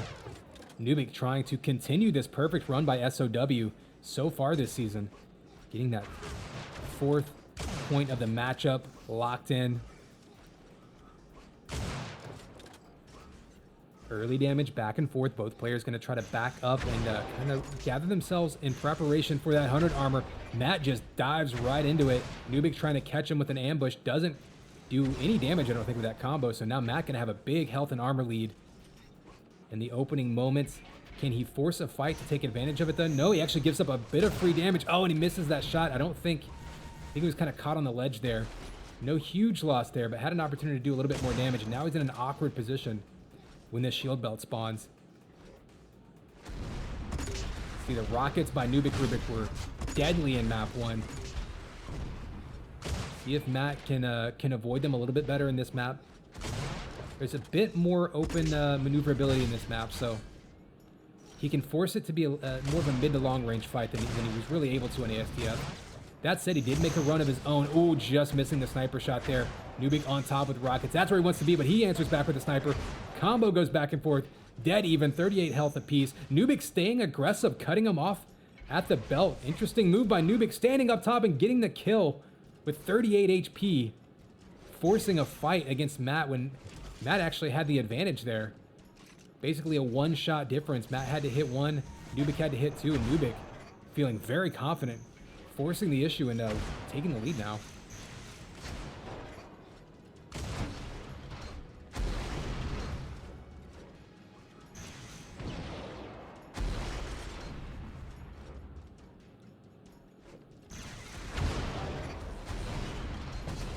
Oh, was that a self-rocket by Nubik? I couldn't tell if that came from him or Matt, but in any case, he goes down. So unfortunate. Matt now on top of him on the spawn. He does grab the 100 armor, so does deny that, but Matt still looking very good. And one of the keys there, Matt already had 100 armor anyway still, so not actually much of a loss. Churns out another kill, and that was what was so key in map 1, is Nubik Rubik able to get more kills converted off of, you know, the spawns, getting 1 kill, turning that into 2 to 3. Matt doing the same thing now. You see him respawning across the map. He thought he might go for shock, and that's something you'll see on this map a lot. After someone gets a kill, where do they go next? What is their next step to try to get another spawn kill off it? There's kind of a bit of a chess match in that sense. Close range. Oh, that flak. So dangerous up close in that area. Matt just falls back in the fadeaway rocket. Works out for him. Nubik Rubik not having as much luck this game with the close range fights as he was in map 1. Matt going to be up on him with the rockets. Patient play and nice use of that lift with 7 HP remaining. Nubik gets away, gets that 100 armor. Still doesn't have any weapons on the run. Matt at this point just a war of attrition, and there is the killing spree. That's actually a really difficult shot that he killed him with there. The turnaround over the ledge, threading the needle shock primary. Able to make it connect, pushes him off of that sniper rifle you can see, and now they're going to be jockeying for position. The 50's going to go to Nubik, but Matt's going to try to catch him leaving that area.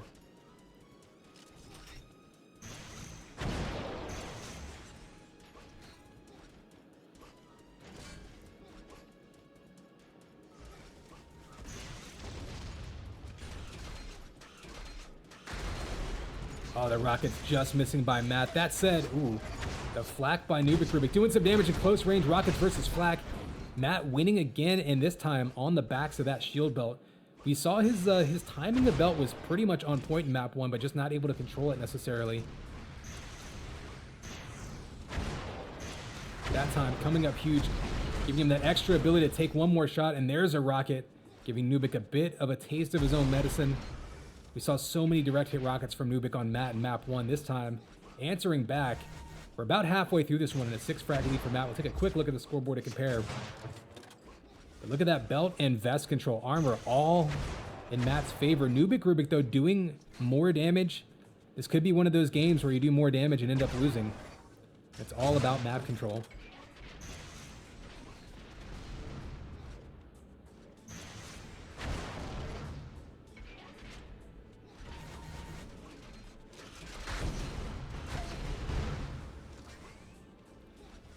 So Nubik actually grabbing that belt. Is that the first belt he's grabbed? Let's go on board with him, see what it looks like from his perspective. Yeah, that was his first shield belt of this map. Gives you any idea of how locked down Matt has had the map. So maybe something to work from.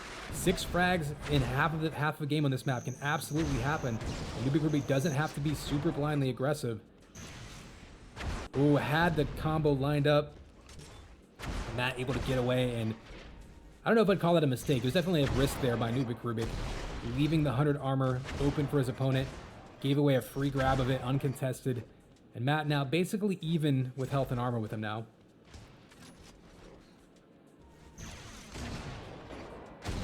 Ooh, the mid-air turnaround rocket. That one did hit off the wall, to be fair, but got the job done. Still very precise placement by Nubik.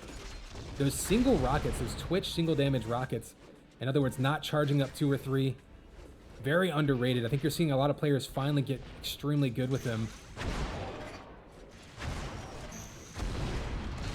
Remember, this game doesn't have the tight spiral like 2K4 had. Oh, another rocket straight to the dome, and another one. Nubik Rubik still bringing the pain with the rocket launcher. Only 44 HP though. 2 enforcer shots could take him out, and the mid-air rocket on Matt to save himself. Again, Nubik pulling out the rockets and smacking him down to pull back within 3.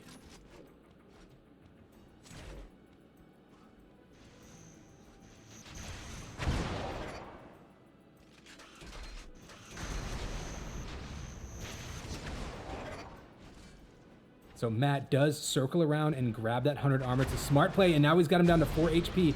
Nubik on the run. You see him using that lift to escape. He's going to be looking for an opening to get health. He's actually basically conceding the shield belt at this point.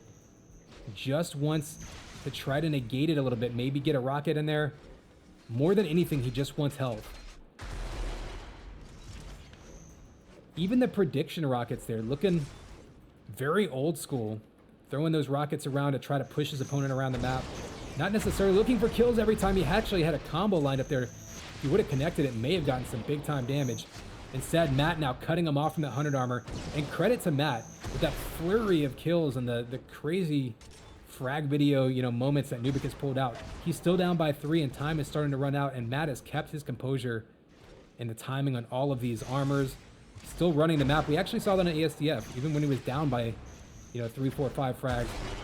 Kept his composure, had the timing. and Nubik at this point, I think Nubik at this point is just showing off, like looking for the crazy mid-air kills there. That said, sometimes you get the hot hand. You feel like you're really feeling it with one weapon, and you go with it. Pulling within 2 is Nubik. 64 HP. He's going to have to grab this armor. That's so critical. Now he's in great position here to try to make something happen. Matt respawning. Did grab that belt. So if nothing else, it's going to take that much longer. Big rocket erases most of that belt, but still some armor left for Matt. There's the rest of it down. Matt now has to be careful. At this point, he might think about just taking time off the clock. Another combo eats away at his health down to 41. Pretty nice flak up the lift, but Matt right here has to be focused on survival. That belt's not up for 30 more seconds. 100 armor is up right now. Oh, Matt dives right into his face. He goes down. Nubik on a killing spree, down by 1 with 1.5 minutes to go. All he has to do is find Matt and force a fight to try to secure the victory here. Matt, for his part, respawns again. His wits still about him. Immediately grabs that 100 armor to pull back even with Nubik. Advantage still to Matt as far as having the clock on his side, but Nubik has been pushing him around the map. He's got every weapon he needs. He's got a bit of a health advantage. He's got him pinned in by the health. Oh, if he had comboed that, he may have had it. Instead, Matt's going to get away for the time being. Less than 1 minute to go. Matt going down the lift, eats 1 rocket, eats a second, and there's the kill right on top of the shield belt, tying it up with less than 1 minute to go.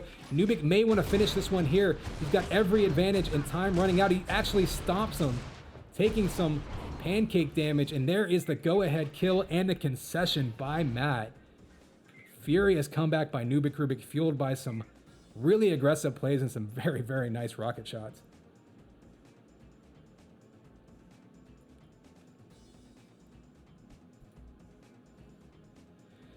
So a really, really nice display there by Nubik Rubik. You got to be disappointed if you're Matt. He played so well for most of that map, and he just didn't have an answer towards the end there. So, that's one of those little humps, one of those little hurdles you run into when you're trying to, break in, kind of increase your skill level.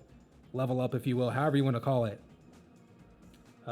You know, Matt really didn't play badly in either of those duel maps, but going down 2-0, credit SOW, 4 points on the board, still perfect on the season. Going to end up with at least 9 points, looking for their 10th with this last duel matchup coming up here in just a couple seconds. Going to take one quick break to grab myself some water. We'll be back. Looks like, yep, server's not up yet, so we'll be back with this last duel between these two teams very shortly.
All right, server is up for this last duel of this matchup.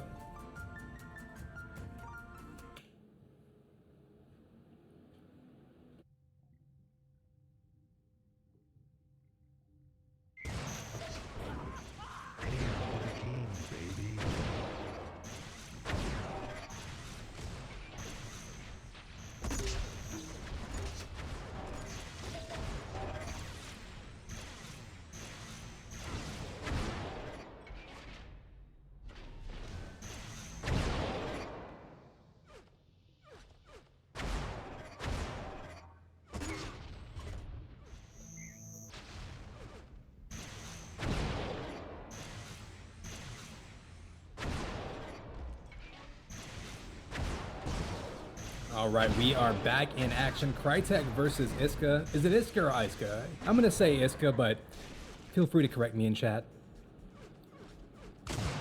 Last duel of the day between SOW and LATAM.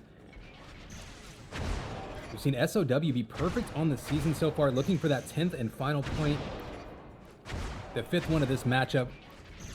Crytek looking to get some points on the board for LATAM. Map 1 coming up right now.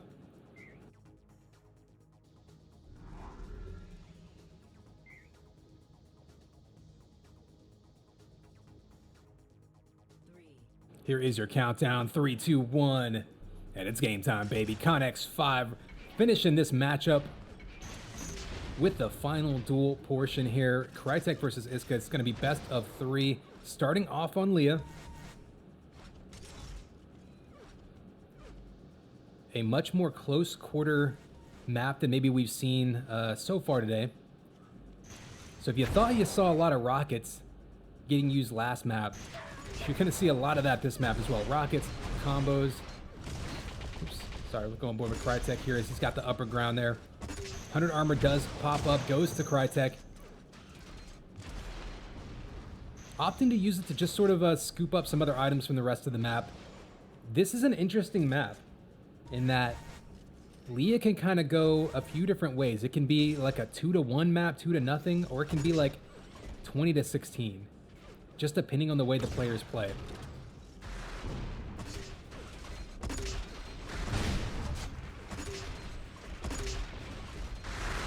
Oh, nice, nice avoidance of those rockets.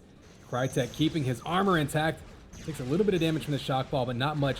Nice job by Iska, though. I'm going to just call them both. Iska or Iska. Nice job, though. Scooping up that 100 armor. Pulling back even with his health and armor stack. And this is not uncommon to see. Sometimes early on in this map, you'll see 2 or 3 kills traded, but then you'll see this kind of like, ooh, this patience, this posturing, looking for an advantage. There's so many ways to ambush your opponent. There's so many choke points. And these shot combos around corners are huge on this map. If you can catch your opponent unexpected, you can just erase them immediately.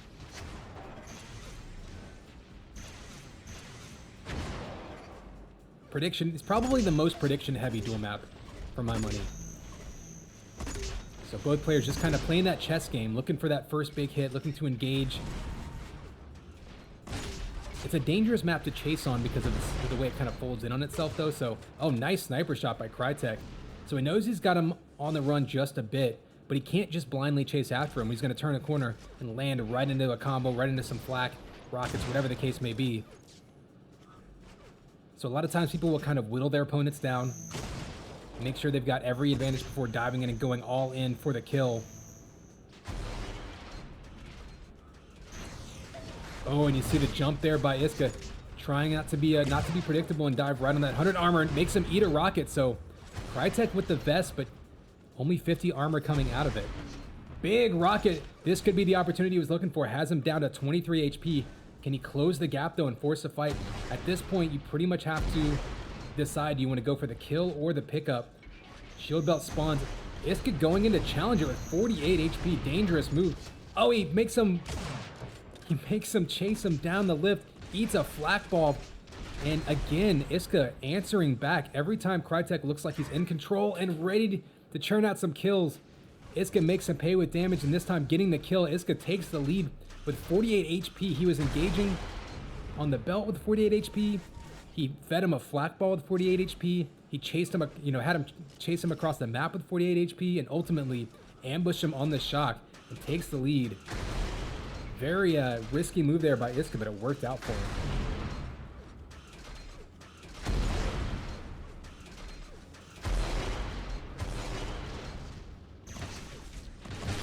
Now you see Crytek trying to get in his face. He knows he has the health and armor advantage.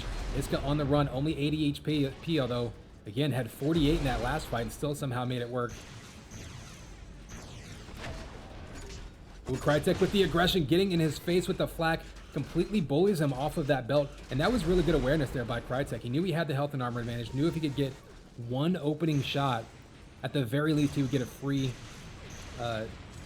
armor out of it, and that's exactly what happened. And now he's just pushing him around the map. But for Crytek, you have to convert that into a kill, and he does just that. Dives right in his face with the flak, juices him, and now tie game. We're about halfway through this one, and again, just because it was 1-1 halfway through the map doesn't mean it won't end up being a 12-10 game. These things can open up very quickly on this map. That said, for all of the positioning and posturing and the peak snipe shots and the poking and all of the prediction combos, it's not uncommon for these maps, or the games on this map, to ultimately come down to who can hit one big rocket or one big flak ball or something like that. So look for that. Dropping the huge spike damage is so important in this map. We do occasionally see a big headshot come out too. Either player definitely capable of that.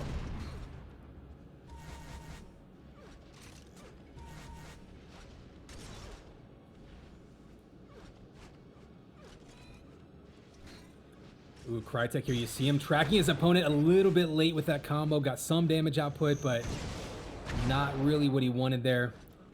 Does keep him on the run. Belt's still way off, and big combo to the back, and has him locked down in the bottom here. This is a tricky area to get out of. Crytek's going to be chasing after him. You see him dodging those flat balls, trying to get the rhythm down. Big rocket from behind. He can finish him off here with the link if he can catch up. He's going to have to ambush him now. You saw Iska go in the other direction. Gonna race to this 100 armor, and nice sliding combo there by Crytek. Standing in there, Iska had him lined up and maybe could have taken him out with his own combo, but couldn't quite connect. Takes another sniper shot. Crytek now giving up the high ground, but if he can get over to this belt, he could be in good position. But when he's going to have a free grab of it, looks like maybe some rockets coming from below. But that was a pretty good trade as far as map control for Crytek.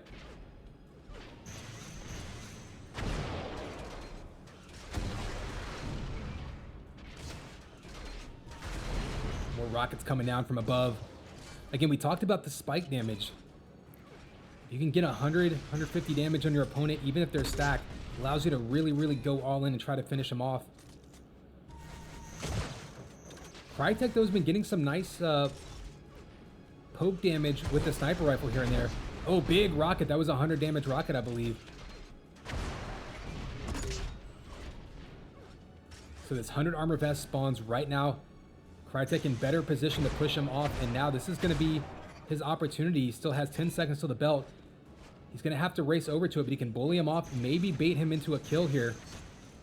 Oh, he gets knocked down. This is going to be a tough spot for Crytek. This is going to be in his face with flak. Both players fighting over it. Big combo, back and forth damage goes. Crytek has a bit of an advantage here if he can get one big shot. Can convert another kill. Oh, he lined it up perfectly, but couldn't quite hit. And now a bit of an armor advantage for Iska, as he's going to be in position now to control that 100 armor vest. Does go to Iska. Crytek backing up, trying to bait him into a combo. He's going to want more shot ammo soon. It's probably why he's hanging out. Oh, he may have lost timing of that 100. It's not up for another 20 seconds. If he was waiting for it to spawn, he definitely lost track of it. 50's not up yet. Crytek reeling a little bit right now, not really having a rhythm for when things are spawning. He's in trouble with 11 HP. Iska's going to be on the hunt, trying to track him down. And there is the flak finisher. So Crytek maybe lost his composure a little bit there. Maybe didn't have timing of that 100 or 50. Was praying for them to come up, and instead, Iska tracks him down, makes him pay. That said, the belt's up right now. It's anybody's pickup. Iska gets back first, rocket into the wall, trying to get another finishing blow to take the lead. And a nice escape there by Crytek. He actually was in a pretty tough spot, hadn't done any damage. I mean, you look at Iska, still 150 armor. But to escape that situation and still have an opportunity to get some more health and armor under his belt was actually a minor victory there for Crytek.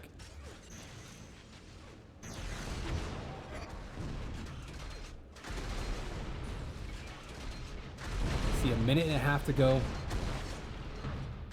Rockets coming out. Only 38 health for... Oh, and there you go. First lead of the game there for Iska. Led in damage, but look at that. Map control all the way in Crytek's favor so far. But those few key shots, that's all it's taken. Crytek, as long as he controlled the map, or as much as he controlled the map early on in this one, didn't really churn out kills with it. He was kind of playing cat and mouse, trying to chase down Iska. Iska was able to escape. You saw him get that first kill with 48 HP. Oh, and now Crytek goes down to the combo, and I think that's going to do it with 40 seconds left.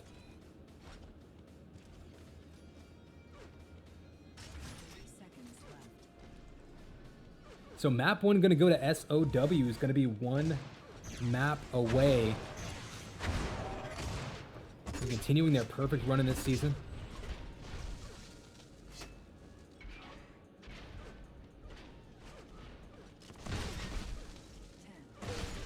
Oh, there's a big flat coming out, but looks like we're going to be out of time. Iska taking map 1. And again, one map away. Oh, nice.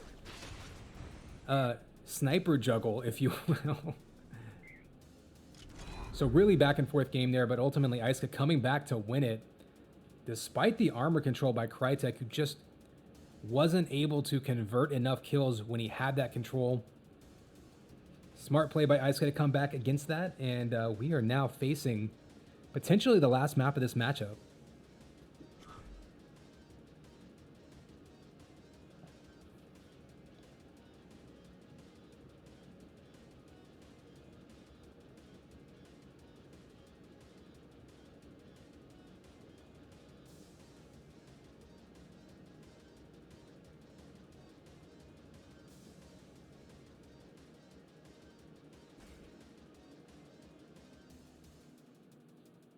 Just realized we are over the 100 viewers mark.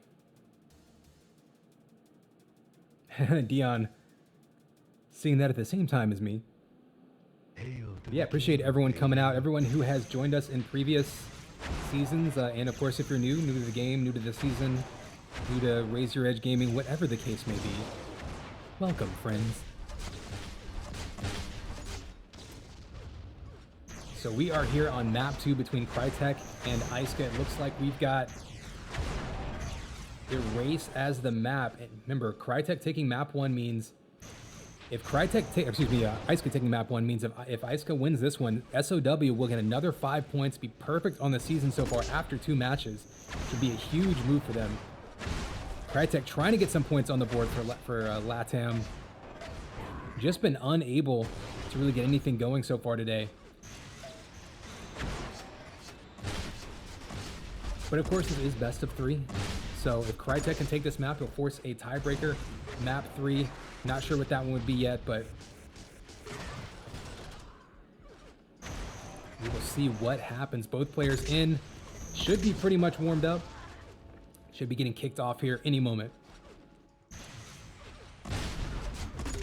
Oh, and again, for anyone who is new to, watching UTPL, that's UTProLeague.com will be your website link for all of that. Of course, Raise Your Edge Gaming, and all of their social media stuff. Twitch will be where the VODs are hosted, of course.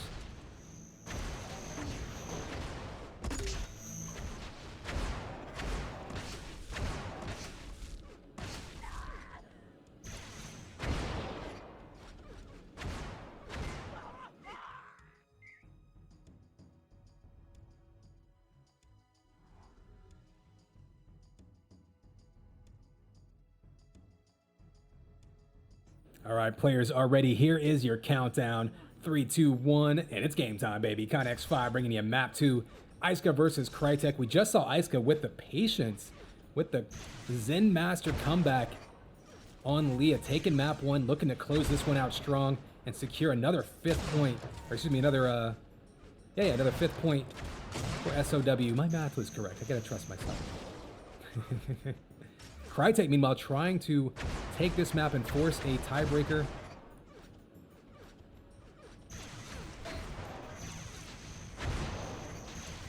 See the shot combos back and forth. Iska guesses right. Crytek guesses wrong. And you see him looking for that follow-up kill off the spawn. And you see him playing with the audio right there. Basically forcing a sound effect for a pickup of the sniper rifle. Maybe trying to misdirect Crytek.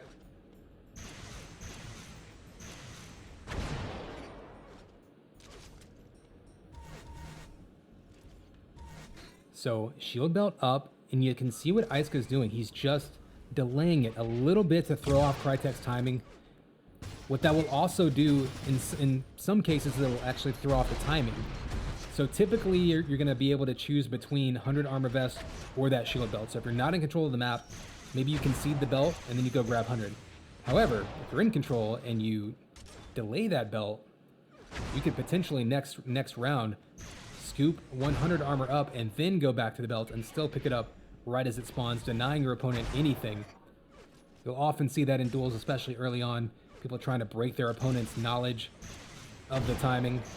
Oh, big combo lined up by Iska. He's been catching him, diving to that 100 armor. Crytek maybe going to have to adjust what his tactics are. They're down to 9 HP. Oh, you see the Stinger alt fire coming out. So difficult to avoid, and actually somehow Crytek managing to dodge it. Getting away, getting 50 more health and 49 more damage, so 10 HP. Will Iska try to chase him down for the killing blow? Or will he just accept map control? Looks like he's going to just sort of be happy to grab map control, but again, that 100 armor did get delayed. Now what that does mean, now that the belt is in front of the 100, is that next time belt spawns, whoever grabs it will be able to push directly over to that 100 armor vest and control it as well. See if that comes into play.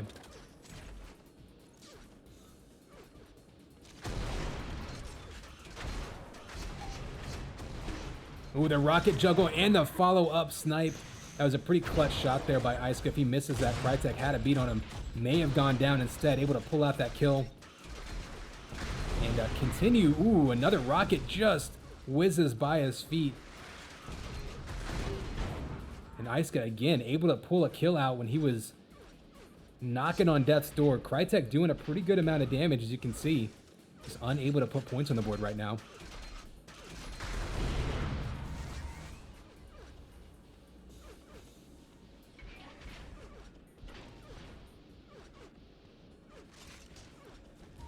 You can see Iska sliding around. He actually let Crytek grab that shock rifle. I was a little surprised by that. Crytek trying to get the big sniper shot. Would love something like a headshot right about now. Because Iska right now is up to 130 over 150, looking very, very comfortable. We've actually got another 100 armor vest spawning before the belt spawns, so kind of interesting to see how they decide to rotate around the map in the next, I don't know, 10 seconds or so. Ooh, big, big combo. Iska going to try to get out of town. Did get that 50 armor, which will help him, but now he's got to decide, does he want to stand in there and fight over that 100 vest? Oh, he doesn't. Crytek, though, catches him heading towards that belt. Does Crytek have timing of the belt, though? Oh, right in his face, and Iska again hits that critical shot, gets away with under 50 HP. 100 armor is up. I would expect Crytek to grab it. Yep, he did grab it. Unfortunately for him, Iska able to beat him to that shock rifle, and he's just going to back away. Kind of an interesting scenario there, because Iska had pretty low HP on top of that belt. A couple of shots by Crytek still could have put him in good position. Nice peek up shock primary by Iska. Really just looking on point right now. Remember, both of these players playing with pretty high pings, so sometimes that can take a little bit to get comfortable with.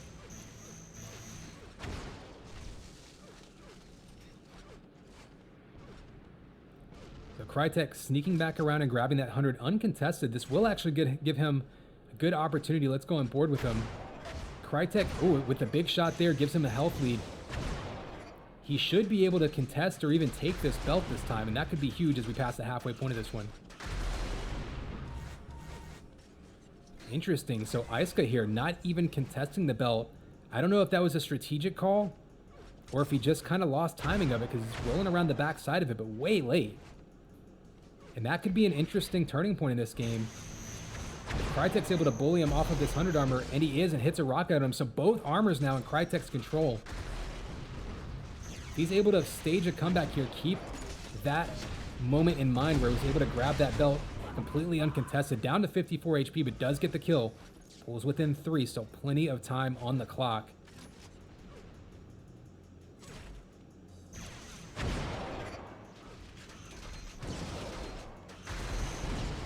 One thing Crytek has had trouble with, though, especially we saw in map 1, closing the distance on Iska. Even when he has map control, he hasn't really been able to force fights, churn out kills with it. He's got 5 seconds till that belt spawns. Iska's going to pretty much know the timing of it at this point. And here we go, Rockets versus Rockets battle, and there is a huge kill right there. Crytek baiting Iska down, maintains control of that belt. He can go back and get control of the 100 armor, or he can try to get a spawn kill off it. He takes the shock rifle, so that's going to deny that.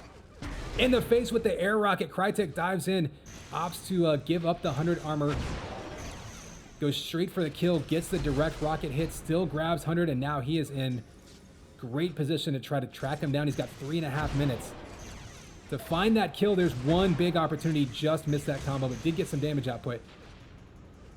A couple of shots away now from tying this one up. Crytek had a nice shot lined up, got what he wanted, couldn't quite connect. He's got him on the run, still 20 seconds till this belt spawns. There's actually 100 armor will be spawning right now. He wants to keep that in mind. Shock ammo running low, but he does have the angle to cut him off from the 100 armor. Instead, he's going to go down to that belt. Same situation as last kill. This time, Iska's going to circle around the map. I think Iska's going to actually give up that belt and instead grab the 50 and 100 armors. They don't stack, remember, but he does have control of those, however. So maybe actually a smart move by Iska, being in the lead, not needing to force a fight over that belt. He can win without grabbing that belt. Ooh, Crytek missing a jump, probably not going to cost him much. Ultimately, just needs to get one big shot and then close that gap. 3 seconds till the 100 armor spawns. Iska's going to go right in front of it. Kind of surprised he went all in on it. 100 armor spawns, gets him with the rocket follow-up snipe, and tie game for Crytek, who has been coming on. Exactly what he wasn't able to do in first map was put together multiple kills. drop that damage. Did you see that spike damage with the rocket, the snipe following it up? Just instant death. He's been predicting Isuka's movement much better this game.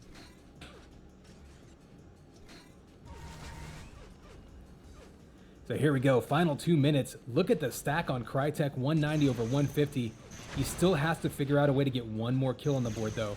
As stacked as he is, as much as he's been controlling the map, Isuka right now doesn't need to be in any hurry to force a fight.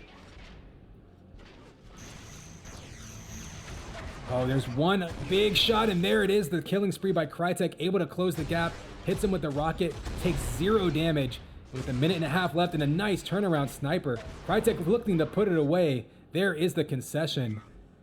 And the furious comeback by Crytek. That was actually really impressive. That's what we needed to see in map 1 from him. Was able to stamp down on that accelerator, be hyper aggressive, and hit those clutch shots.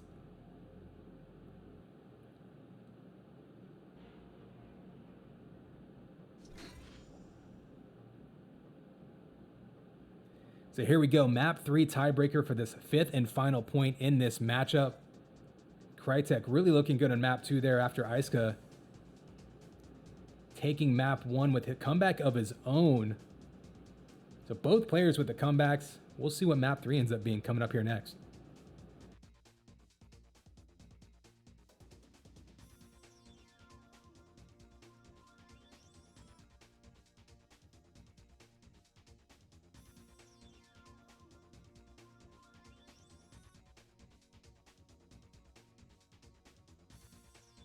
Hail to the king, baby.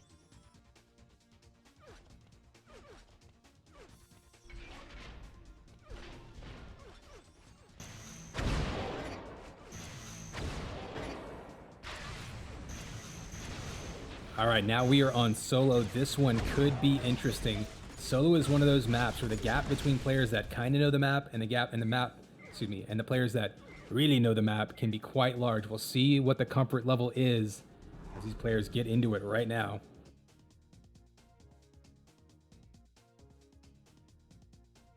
All right, here is your countdown. 3, 2, 1. Man, it's game time, baby. ConX5 jumping into this last map of the matchup. We got a tiebreaker between Crytek and Isuka. They've traded comebacks in the second half on the first 2 maps. This will determine who gets that 5th and final point. First kill this time going to Crytek. I think last map, actually I think both maps, whoever got the first kill ultimately ended up losing, right? Crytek answering this time 2 kills of his own, hoping to hang on to it this time. Isuka knows he can come back. He did the exact thing in map 1. Oh, nice combo up the lift and the follow-up snipe. Crytek right now on fire, keeping that aggression that we saw in map 2 that he was kind of lacking in the first map. On Leah, he kind of got trapped. He, was running the map versus playing his opponent.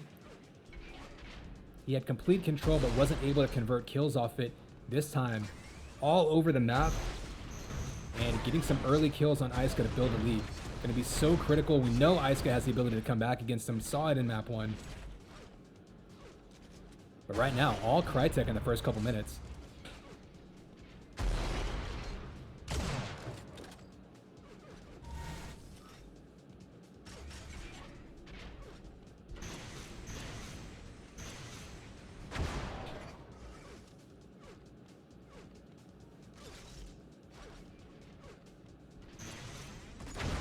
Ooh, the flak ball just missed it. Oh, Isuka's in his face with flak. If he can hit one big primary, it would be huge. Misses 3 in a row. He had him where he wanted with the ambush. Crytek, though, able to dodge it. Doesn't really do a ton of damage of his own, but turns him away, grabs that 100 armor. And that could have been a big turning point right there if Isuka's able to land even just one of those big flak shots. Instead, eats a combo. And Crytek on a killing spree. I think what you're seeing is exactly what we talked about. The difference in comfort level on this map is really amplified due to just how unique the layout is, the sight lines, the movement. The difference between being somewhat comfortable on this map and extremely comfortable on this map is just so massive. And I think right now we're seeing Isuka being a little bit reactive, whereas Crytek looks very comfortable, is pushing the issue, is getting the shots he wants. Look at that, a flat shot to the back. How often do you see that? Oh, that said, close range flak. This is where anything can happen.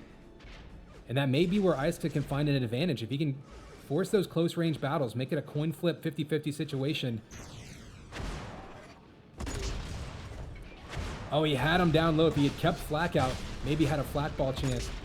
Gets a little bit of damage. Rocket coming back and forth. There's a big flak ball and another follow-up. He's one shot away. Again, both players extremely weak. Iska with 11 HP, 42 for Crytek. Risky plays, and Iska, you can see, just trying to mix it up, force it into a brawl. Taking some really big risks. Oh, he had him lined up and he ran out of ammo. You can see the smiley faces. He knows he had him there.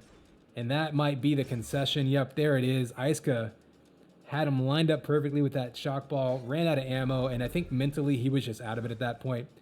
Again, though, credit to Crytek. Coming back, again, you know, just because someone takes map 1 doesn't mean a thing. Comes back, gets LATAM on the board. Still, though, 4 points out of 5. Going to SOW. 9 out of 10 on the season so far. So a great start to the season for SOW. We'll take a quick peek at the scoreboard. Say scoreboard at the, you know, the rankings. And these aren't going to be quite up to the minute, up to date, but give you an idea of what we're looking at. So SOW. I think they're going to end up with 9, if I'm not mistaken. LATAM putting some points on the board. Still very early on in the season, of course, and as we mentioned before, not every team has played the same amount of maps yet, so...